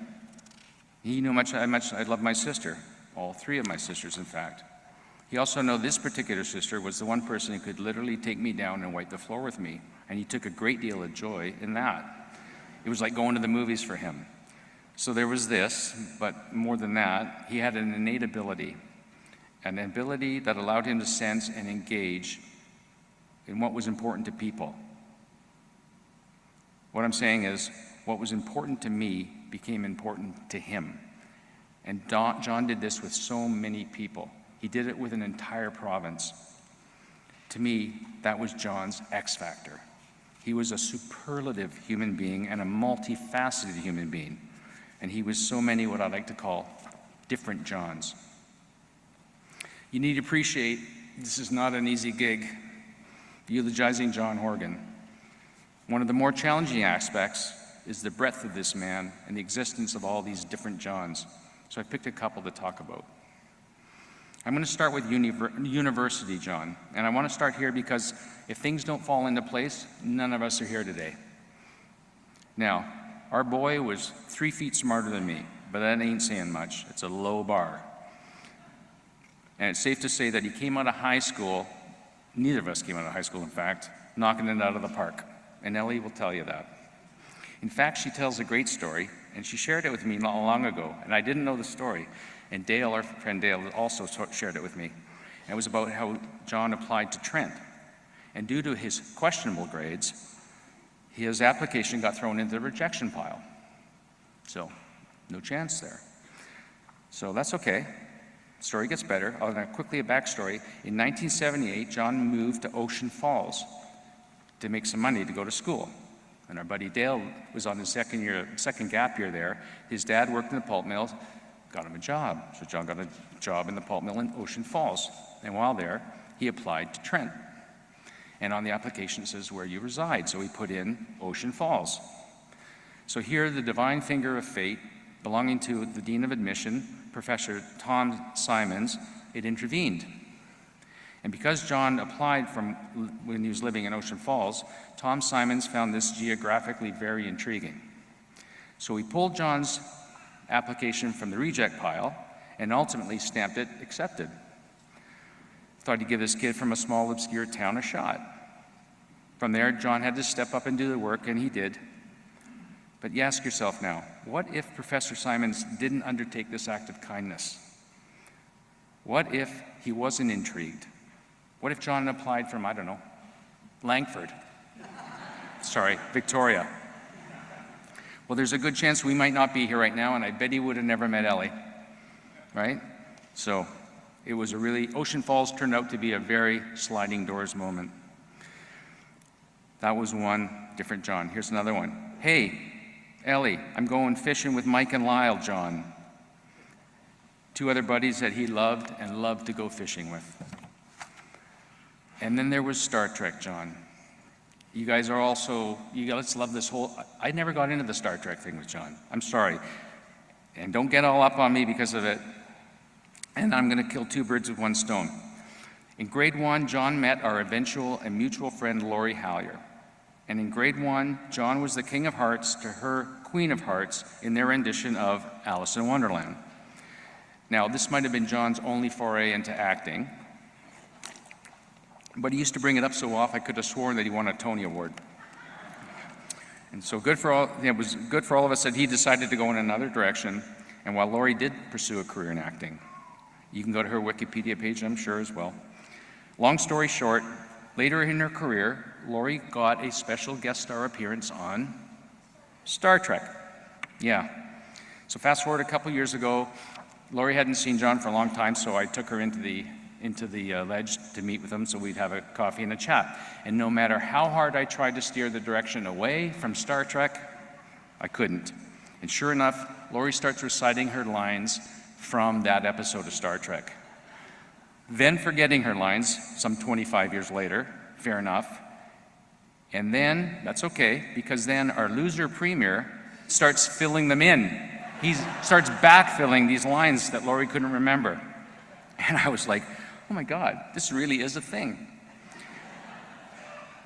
You know, more than just John has tried to explain to me the depth and the relevance of Star Trek and how each episode addresses some sort of cultural or societal issue. Here's what I knew about Star Trek. There was Captain Kirk, and he went from planet to planet to planet to planet. And on each planet, hot alien. That was it. That's the only cultural nuance I needed to know. Once the good captain was out, I was out.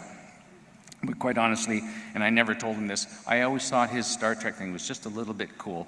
And you know what else? It was right on brand, because it really fed into his realness. There was whatever you need, John. If you needed a happy 90th birthday video for a dear friend in the next 10 minutes, all the way from Germany, you had it. If you needed a reference letter to help your children gain admission into a post-secondary institution, you had it.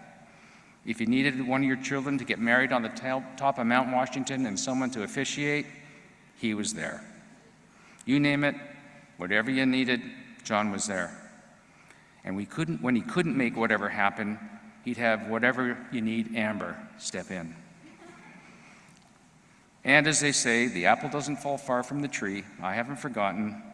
When my son Jackson was applying to UVic School of Business, whatever you need, Evan was there to fill in the gaps with respect to what to expect when attending and the do's and don'ts when applying.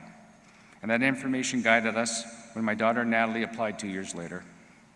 It's in your DNA, Evan, sorry. And I gotta think it's also in yours, Nate. Get ready for it, boys. Then there was disc golf, John. And you probably saw some photos that were up there, they're pretty cool. And this story is not about disc golf so much.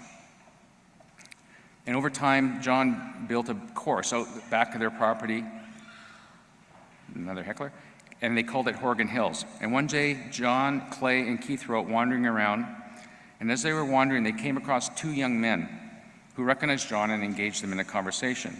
And it was about a 15 to 20-minute conversation. That's not unusual. So fast forward 8 months, Keith is at the dentist. He has a new hygienist. They chat to where Keith and she identified that they both like disc golf, and then she puts him in the chair, and that's where it starts. And of course, the hygienist, she applies the most important part of her course learning, which is one-way dialogue, right? And Keith is muted by the sound of suctioning and stainless steel in his mouth, and then she starts sharing the story of her husband running into Premier Horgan. She shared how this one conversation completely changed her husband. She said, since he's more respectful, he treats me better. She said this meeting, this encounter with John was profound. And as Keith is telling me this, my mind goes to the current situation that we face right now of a lot of disenfranchised young men who are truly struggling, surrounded and consumed by relentless, toxic social media.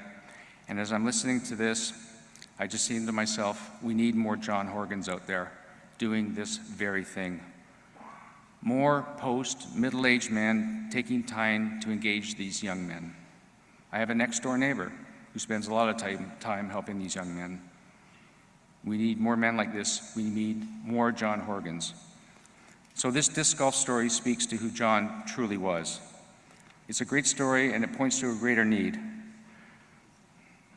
And this is the part of John that needs to be paid forward and remain hereafter. Nothing to do with disc golf. I love this story. This is, there's Michael? fruit. I'm starting to hear the orchestra. Oh, Keith. Well, we can have this if you like, Keith, but I got to tell you, you guys want me to keep talking more about Johnny? So there's frugal John, frugal, fiscally conservative John. John and I traveled to Disneyland when we were 18, and back then, that's what I figured.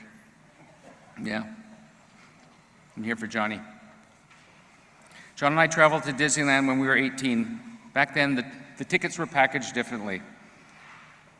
Now I think you walk in, it's like a general admission, and you can just roam the park. Back then we had a book of tickets, and it went from A to like F, and with A being the primo rides. So we get through all the A to E tickets, and now we're just left with all the F tickets. And I'm like, okay, let's go to the beach, let's go to a basketball game. And John's like, no way. I paid for those tickets, Michael. We're using them. We're just using them. And I thought maybe he was kind of kidding, but he wasn't. He had me going on every teacup, every merry-go-round, everything. You know, he had this goofy grin on his face. He's 6'2", his knees are tucked under his chin, and he's loving it.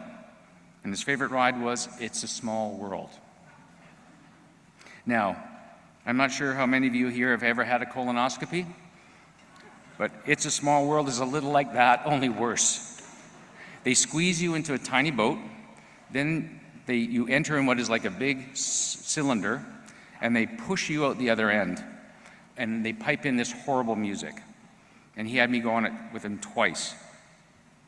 And we were down to our last ticket, and he wants to go on It's a Small World one more time.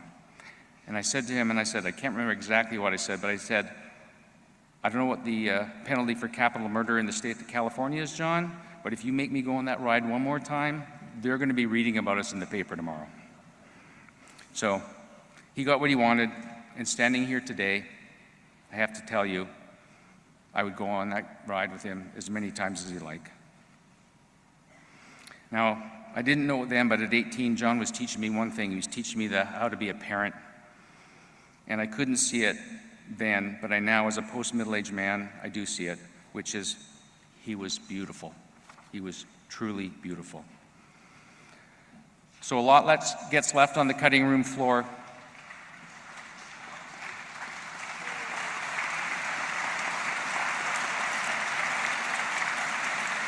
Real good, right? Thanks, Keith.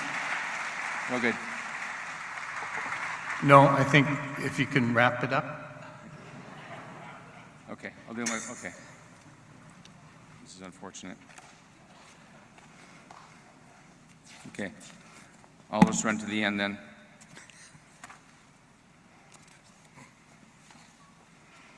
I want to get this one in because this is my different John. Very quickly. It was October 29th, 2021, and shortly after John was diagnosed with neck cancer, and he was in the hospital for surgery, he pinged me. I was surprised to see his name on my phone. I was keenly aware that he was in hospital that day. My immediate thought was, maybe his appointment had been changed. It turned out he was reaching out to me as he was actually being prepped for surgery. As I mentioned, I've had a lot of early loss in my life, and I didn't do well with people being ill. The long and short, John wanted to tell me that I didn't have to worry, that he was going to be okay. I didn't have to see him to know how frightened he was. In fact, it was the first time I actually had seen fear in him. It was beyond this level of fear, and it was really quite something because it was about John worrying about me, worrying about him. There he was facing another uncertainty, and he called to check in on me, to see how I was doing. I mean, who does that? Of all the conversations we've had, and since we were 10, this one is unquestionably the most meaningful to me and speaks to the heart of this man's measure, the measure of a true friend. I am by no means the only person who didn't get to say their goodbyes to John. And for me, I'm sorry, that's not the same for everyone. John unknowingly threw me a lifeline and gave me this opportunity to say goodbye, and I have so much more to say. But I will just jump to the very last bit, respecting you, Keith.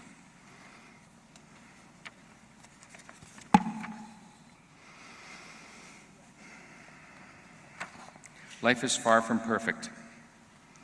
We don't always meet the moment. I didn't get back in time to say goodbye to my dear friend John. I was trapped in Australia on business. But he never ever sounded the alarm for me to come home. I know others met the same fate, not getting to say their last goodbye. And for those people, I feel your pain. But your pain pales next to Ellie's, Evan's, Nate's, Veronica's, and Daisy's. It's a pain that runs the gamut, that ebbs and flows, and sometimes begins with shock, sometimes fear, sometimes anger.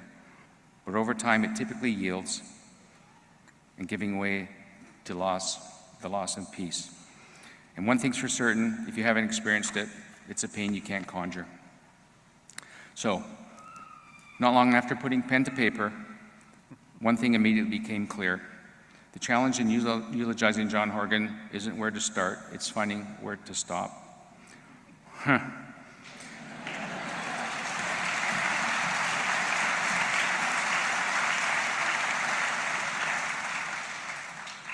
To Evan, Ellie, and Nate, I want to thank you for allowing me to speak today, to help share with others the most important man in your collective lives, and how your most important man gave all of us a life lesson in humanity and humility, and how your most important man changed and elevated the way we see each other. Saying it's a privilege to eulogize my good friend doesn't come close. It doesn't come close to expressing how I feel. It's a gift. And given it's the holiday season, as his little drummer boys and little drummer girls, I hope you feel that what we did today is we played our best for him. To the remainder of all of you here today and watching around the globe, from here, we are responsible for keeping John alive by continuing to share our Just John stories. And this is all that is expected of us. And finally, to John, I close by stating the obvious. I haven't made you a real person today, my friend. You took care of this all by your authentic, humorous, beautiful, benevolent self. I'm but one of your storytellers. And all I had to do today was stand here, like the fire hydrant I am, and hit an empty net. Thank you for being my friend, JJ, for being a friend to so many of us. I love you. We all love you. Godspeed.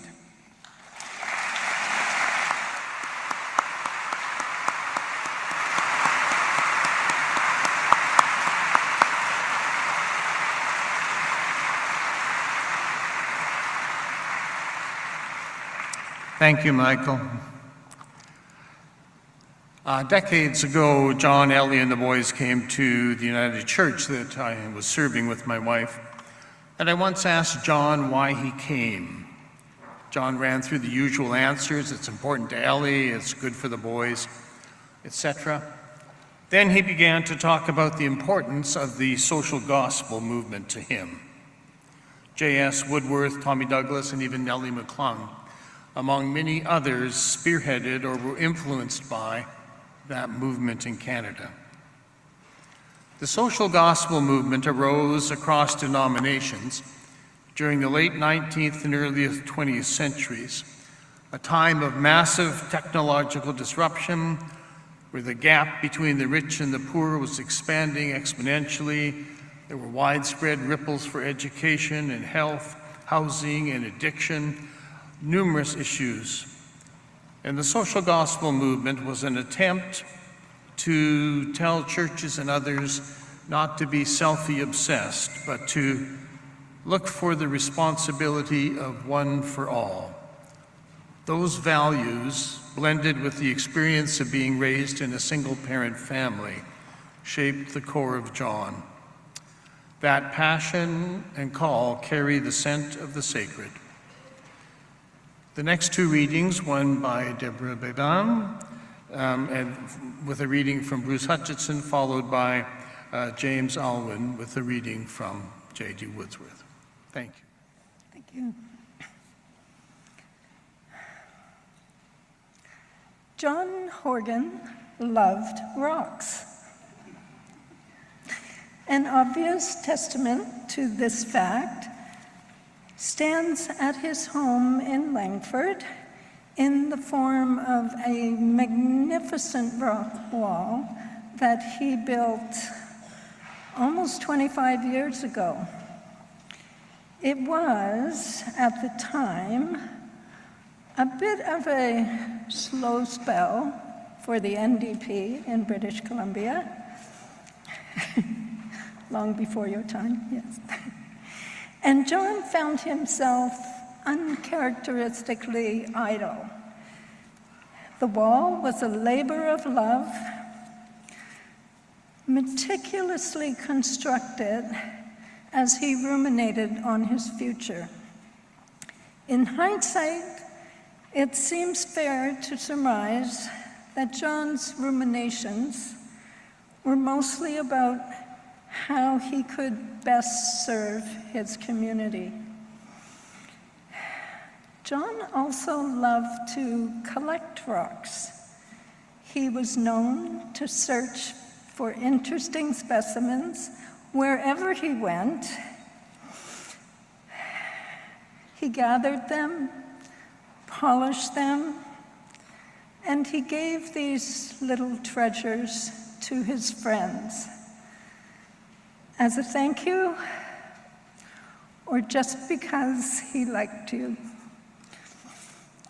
With that in mind, Ellie has asked me to share a reading by our late great Bruce Hutchinson, celebrated Canadian author, and the preeminent political columnist of his time, with whom John had a cherished relationship.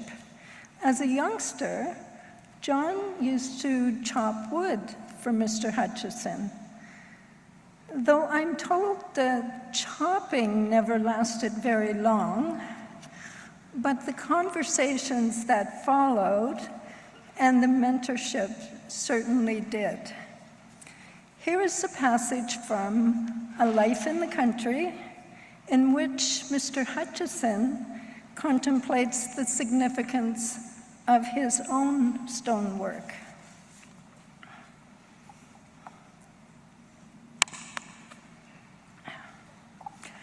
Of necessity, I worked with stone too. Retaining walls were easy to build once I learned to mix cement and sand in the right proportions. But to find enough smooth rocks for a patio about 30 feet square, bring them out of the woods in a wheelbarrow, and lay them with the surface approximately level was a task for 2 summers.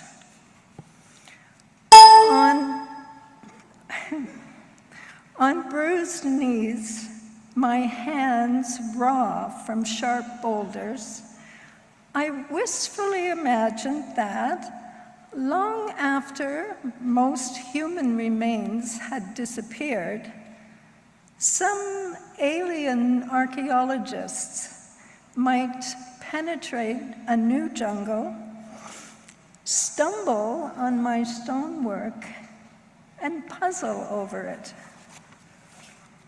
Here, one of them would say, barbarian creatures probably sacrificed young virgins to bloodthirsty gods, or glaciers and earthquakes had accidentally deposited the stones in a rough pattern. No, a second investigator argues, sentient beings, not quite human, but superior to most animals, lived here before civilized men poisoned the planet, and almost destroyed their species. If such a future argument was improbable, my walls and patio, unlike newspaper columns that perished in a single day, would last for several generations. It is surprising what a man can do over 6 decades. Surprising also that he takes more enjoyment in his spare time hobby than in his trade. The outdoor man who uses his hands more than his brain feels a certain pity for the handless indoor intellectuals. But men and women who govern the nation or manage its industry seem to enjoy themselves. I did not envy their exercise of power and admired their sacrifice of higher enjoyment. Of course, John's sacrifice of higher enjoyment, rocks aside, had everything to do with his beautiful family. And we know, along with his rock wall, John Horgan's legacy of service and of love will last for generations. Thank you very much.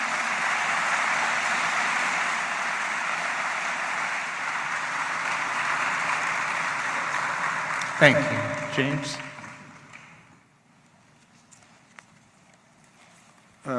Thank you. I first met John Horgan at Trent University in Peterborough, Ontario in 1979. He gave me this. It's a scarf for the British Columbia Lions. Premier Mo, I'm a Saskatchewan Rough Rider fan.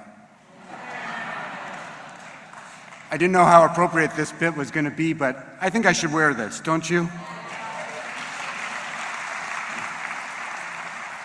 John was deeply influenced by the founders of the social democratic movement in Canada, and it's amazing to think now that he is such a proud part of that grand tradition. In honor of this line of succession, I want to do 2 passages for you.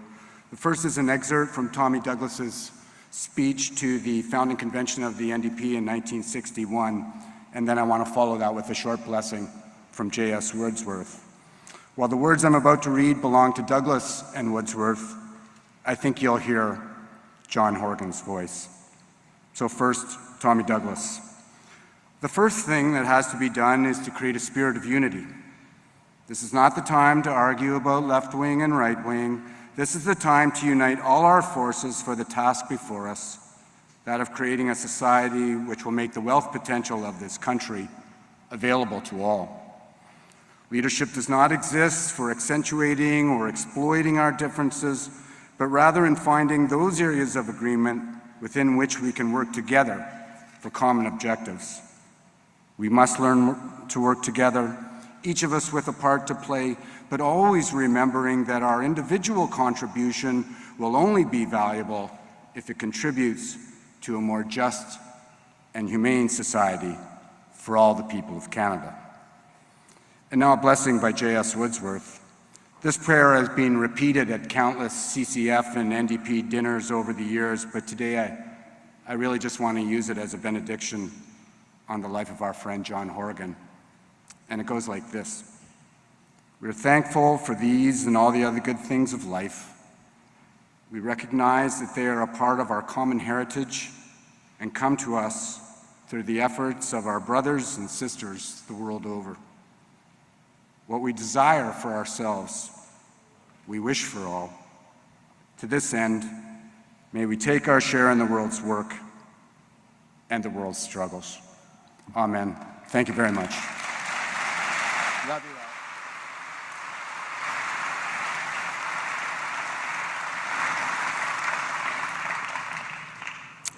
all. Thank you, James. Although it may disappoint some, I think I shall forego a 45-minute sermon.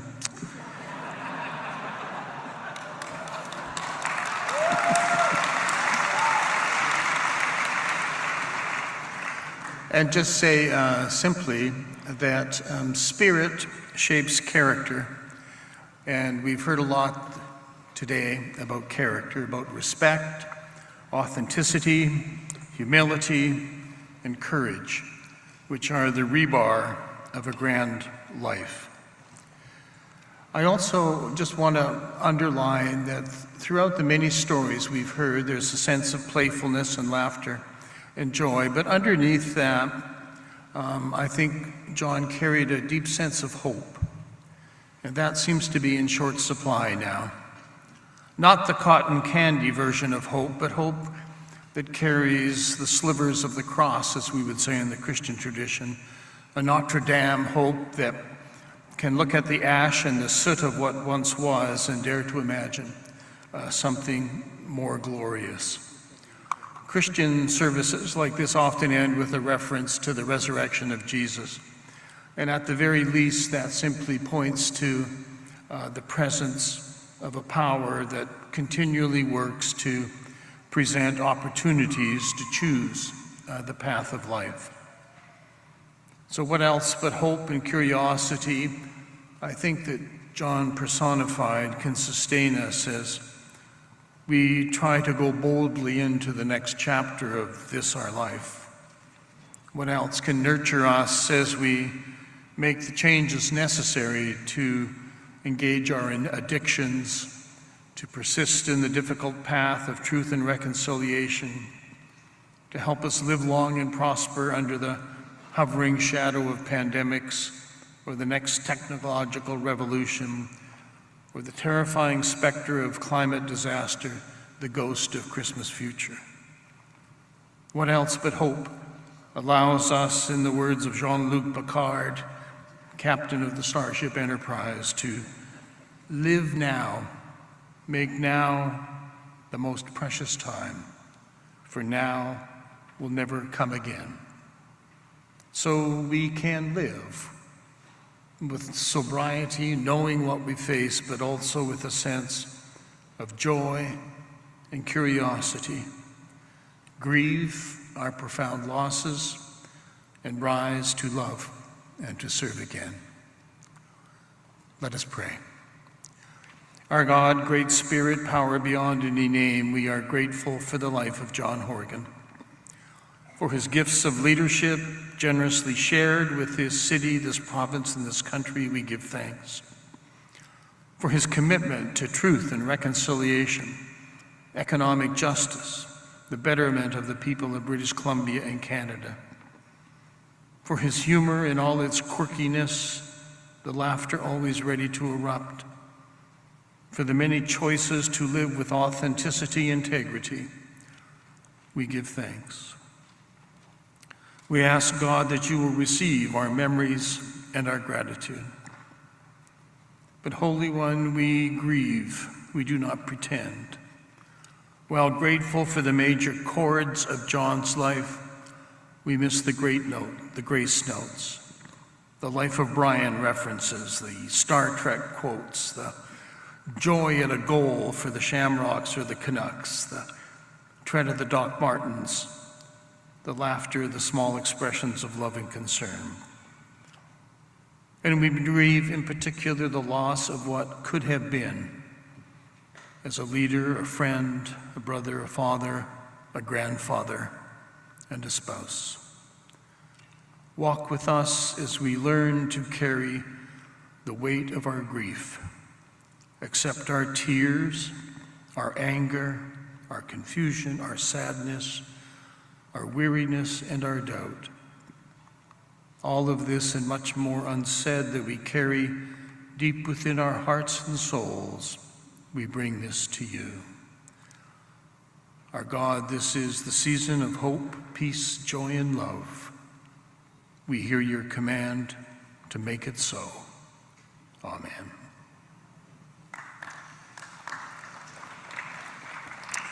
In John's final days, family and visitors gathered around the bedside of John to bid him Godspeed by singing "God be with you till we meet again." Let us stand as we follow Al's lead.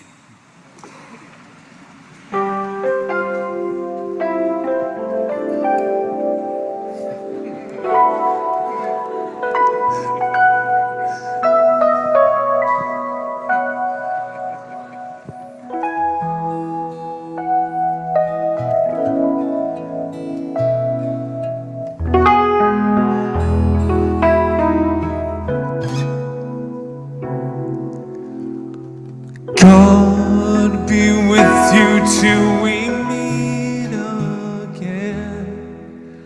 By his counsels guide uphold you. With his sheep securely fold you. God be with you till we meet again.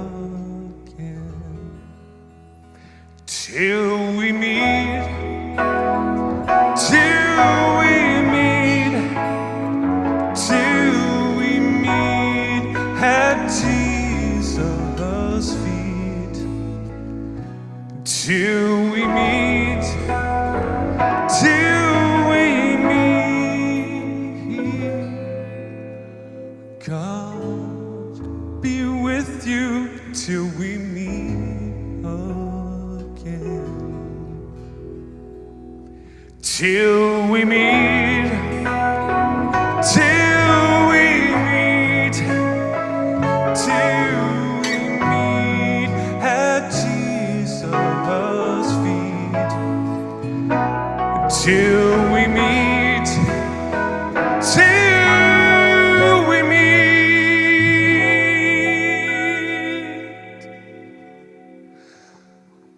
God be with you. God be with you. God be with you till we meet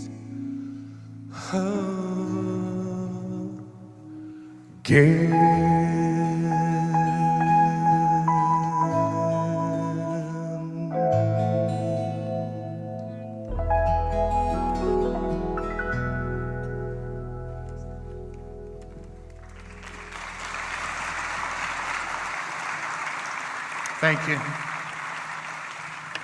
Just a few remain standing for a few more moments. To everything there is a season and a time for every purpose on earth, a time to be born and a time to die. Here in this last act, in sorrow but without fear, in love and appreciation, we commit John into God's care. Earth to earth, ashes to ashes, dust to dust. And as we return to our own areas of service, may this old Irish blessing be upon you. May the road rise up to meet you. May the wind be always at your back. May the sun shine warm upon your face, and the rains fall soft upon your fields.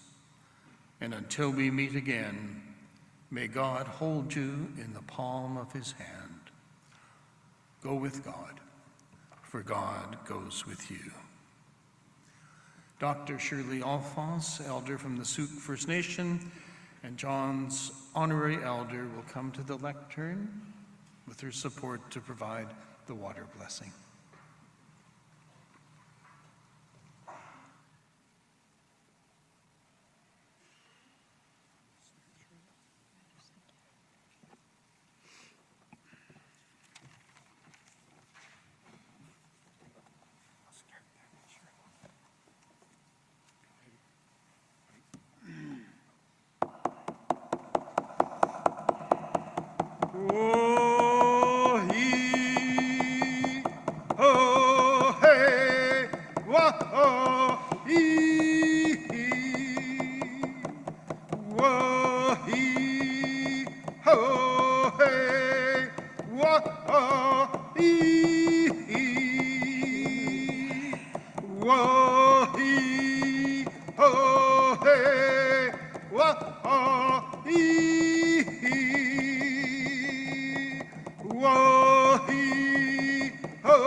Before I start, Ellie, Evan, Nate,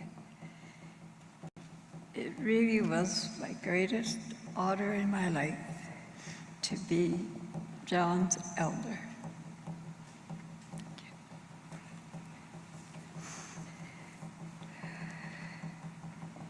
Creator, Great Spirit, we thank you for this day, the day we all gather here to honor and respect a great man, a great friend, and one of the greatest and most loved, Premier John Horgan. We thank the Horgan family, wife Ellie, 2 sons, for sharing with us John. Creator, Great Spirit, we are thankful and grateful to John for his beautiful spirit of Irish Colwood. Good mind, good heart. Welcome, Colwood. Strong mind, strong heart, strong spirit.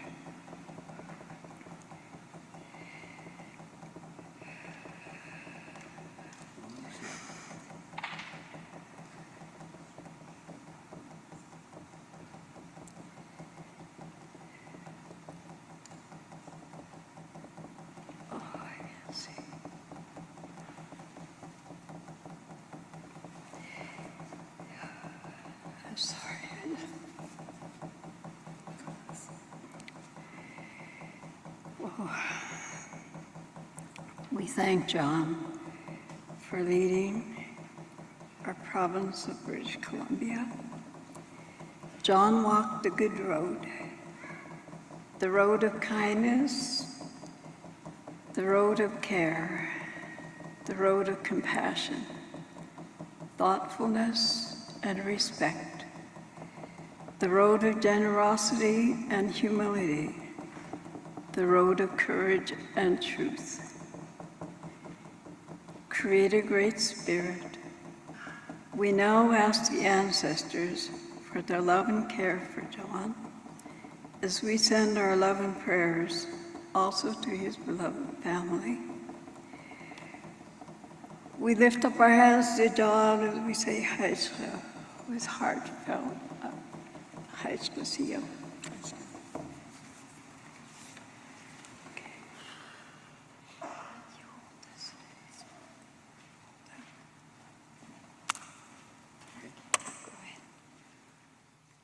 Brothers and sisters, what our beloved Soljuan, our elder, and what she has with her has been given to her not only from our brother, brought to her water from many different countries, all come together. In our culture, the water is such a strong, strong part of us. The life that it brings, the strength that it carries. The church, the holy water that they use. Ours, we talk here and here, asking for that strength and asking for that water to bless each and every one of us and to lift up our spirits. And for our brother, wherever he went to, he always brought back water for our beloved sister. Not only our brother John, but all of our other brothers that would come back from traveling from different countries would bring water, all combined together. And this is what our sister has with her. She has this water, and she's going to be using it to share and bless each and every one, the family especially, and to help our brother on his trip, part of our cultural teachings, so that his trip is nice and clean on his way, on his journey. This much, beloved, we all want to share with each and every one of you. And while our sister is doing this, we have a song that we're going to be singing, and it is called our Remembrance song. The song starts out slow tempo, but then the tempo changes, gets faster and faster. And as the song starts out, that slow tempo, as the hurt emotional feelings we all carry.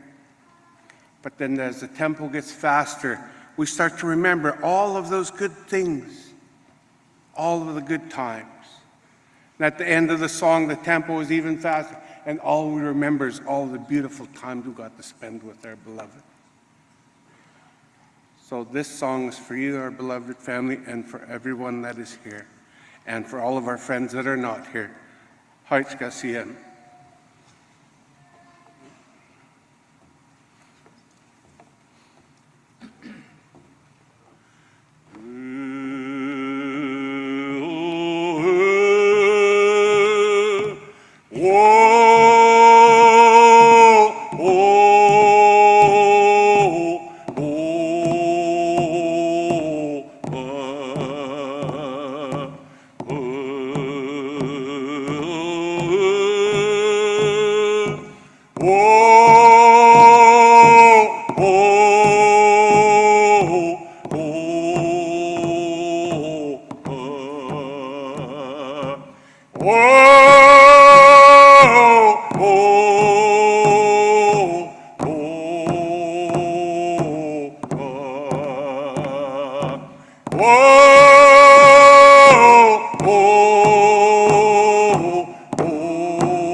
Haitska Siem.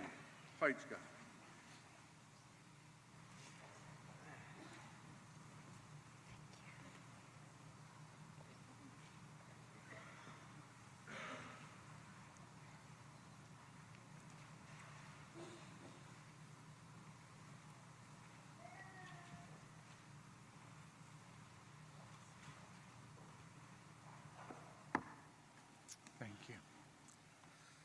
You may be seated.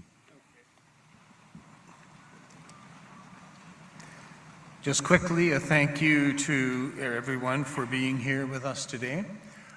Just a reminder that following this will be a short remembrance video of John. And we just ask you to stay in your seats for the departure of the family and the official party.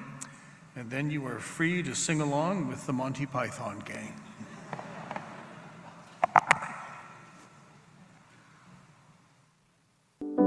Okay, I'm ready to go now. I'm John Horgan, leader of BC's New Democrats. Greetings, everyone. Premier John Horgan here. Hello there. Premier John Horgan here. Premier John Horgan here. Sam, it's John Horgan calling. So now the Langford lad goes to the legislature, and I think we're going to have a lot of fun. I often wondered how this lawn looks so good. Really good. Really good. Ridiculously good. How are you doing? Good to see you, Mr. Premier. I'm Premier John Horgan. You ready? First, there was The Bachelor, then BC Poly Bachelor. Hi, I'm John from Langford.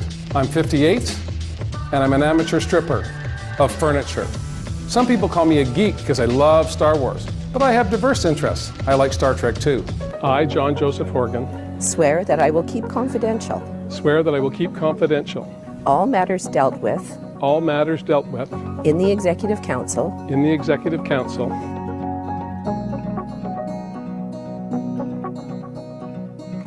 Live long and prosper.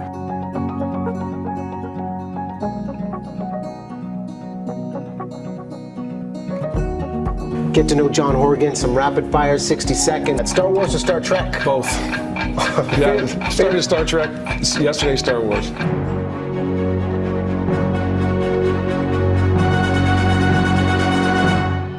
Hey Arthur, you want to hear a joke? What's a Jedi's favorite toy? A Yoda. Here are R2-D2s around here somewhere. This isn't the droid you're looking for. Okay, R2, let's get out of here. Let's go. Leia, the stormtroopers are on to us.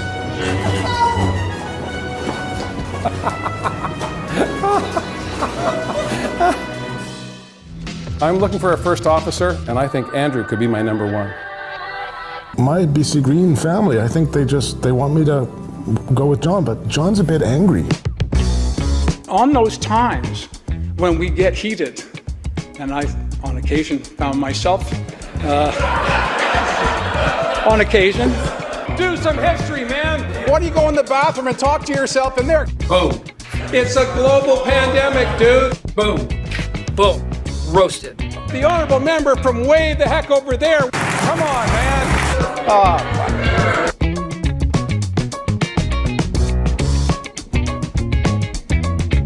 I think Andrew and I have come a long way. We really hit it off at the rugby over the weekend. And what better foundation for a bromance than a little bit of scrumming in Langford?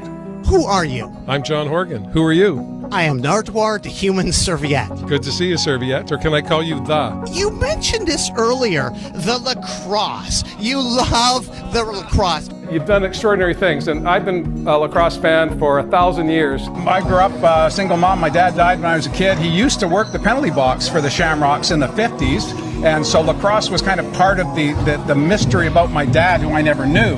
And so when I was first able to start running around, I didn't want to play hockey, I didn't want to play soccer, I wanted to play lacrosse. And so my mom found the money to get a stick, get some pads, and then I never looked back.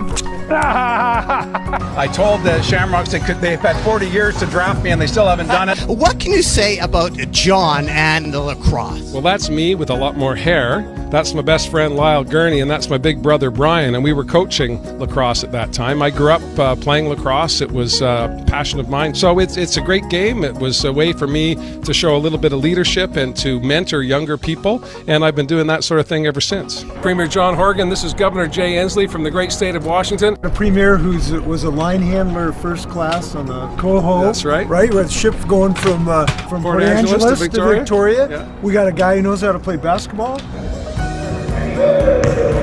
Let's evolve. There we go. You got this? You couldn't ask for a better premier in our view. And I saw Bruce Springsteen in Tacoma, so we've got a lot going on. This is Mr. Lusk. He was my grade 9 gym teacher. In grade 9, I thought I had better things to do with my time than go to school and pay attention. He told me otherwise. He taught me the value of teamwork, and he taught me how to do this. Now that is you in action. That's me. No, it's not in action. I'm standing still. Now, quite a bit of like an ass-kicking vibe, isn't there? You've said in Maclean's you are quite an ass kicker. I was, well, you're carrying a stick, and you're allowed to knock people over, so that's another part of lacrosse that separates it from other sports. But yeah, I gave as good as I got, and I can consider myself someone who would protect the most vulnerable, and it's easier to do when you've got a stick in your hand.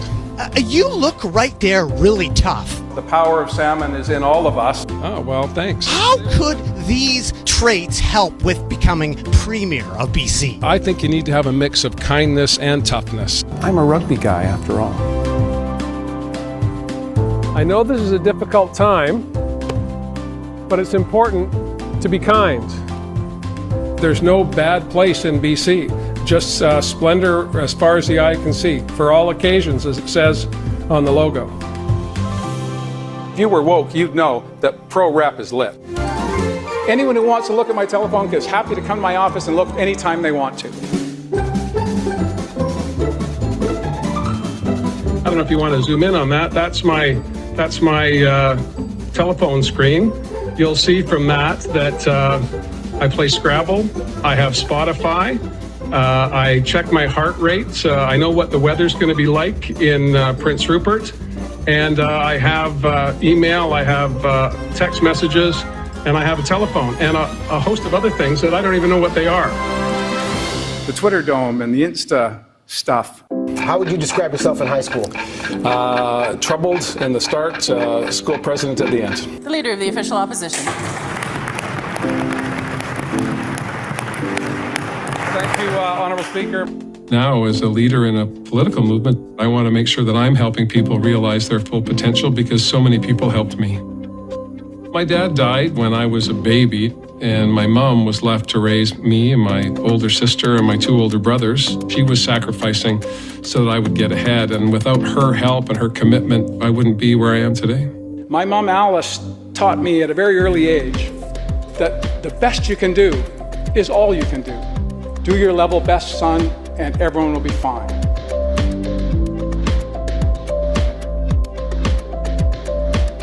And I have tried over 18 years in this place as an MLA, 30 years working here, 63 years drawing breath to try and make it better every day for the people around me.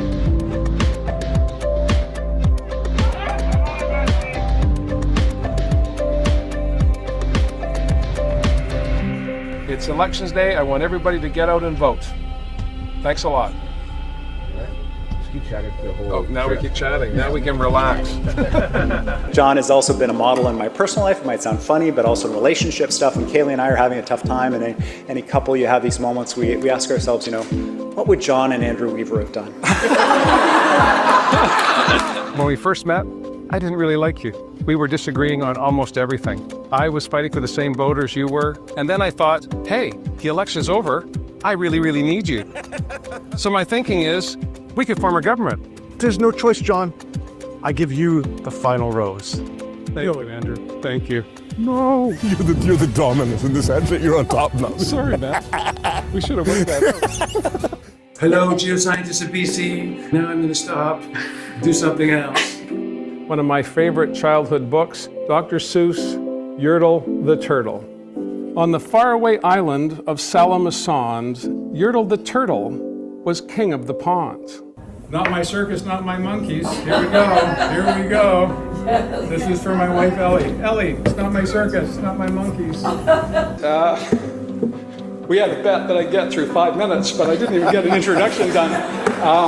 Next week, Ellie and I will be married for 468 months. And 9 years ago, on our anniversary, I was in this place, and it was the introduction of early morning question period. 30 years ago today, Canada was playing Sweden for the bronze medal in the Sarajevo Winter Olympics.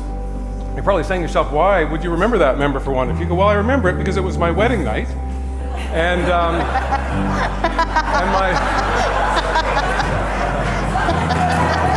I remember it because I was watching the game with the love of my life, my alpha and my omega, my reason for being, Ellie Horgan. Now, Ellie's joining us here in the gallery today to celebrate our 30th wedding anniversary because nothing really says I love you like an early morning question period. So I think you were premature on that clapping, because now I want to ask the house to please join me in saying I love you to my beautiful and wonderful spouse, Ellie Horgan.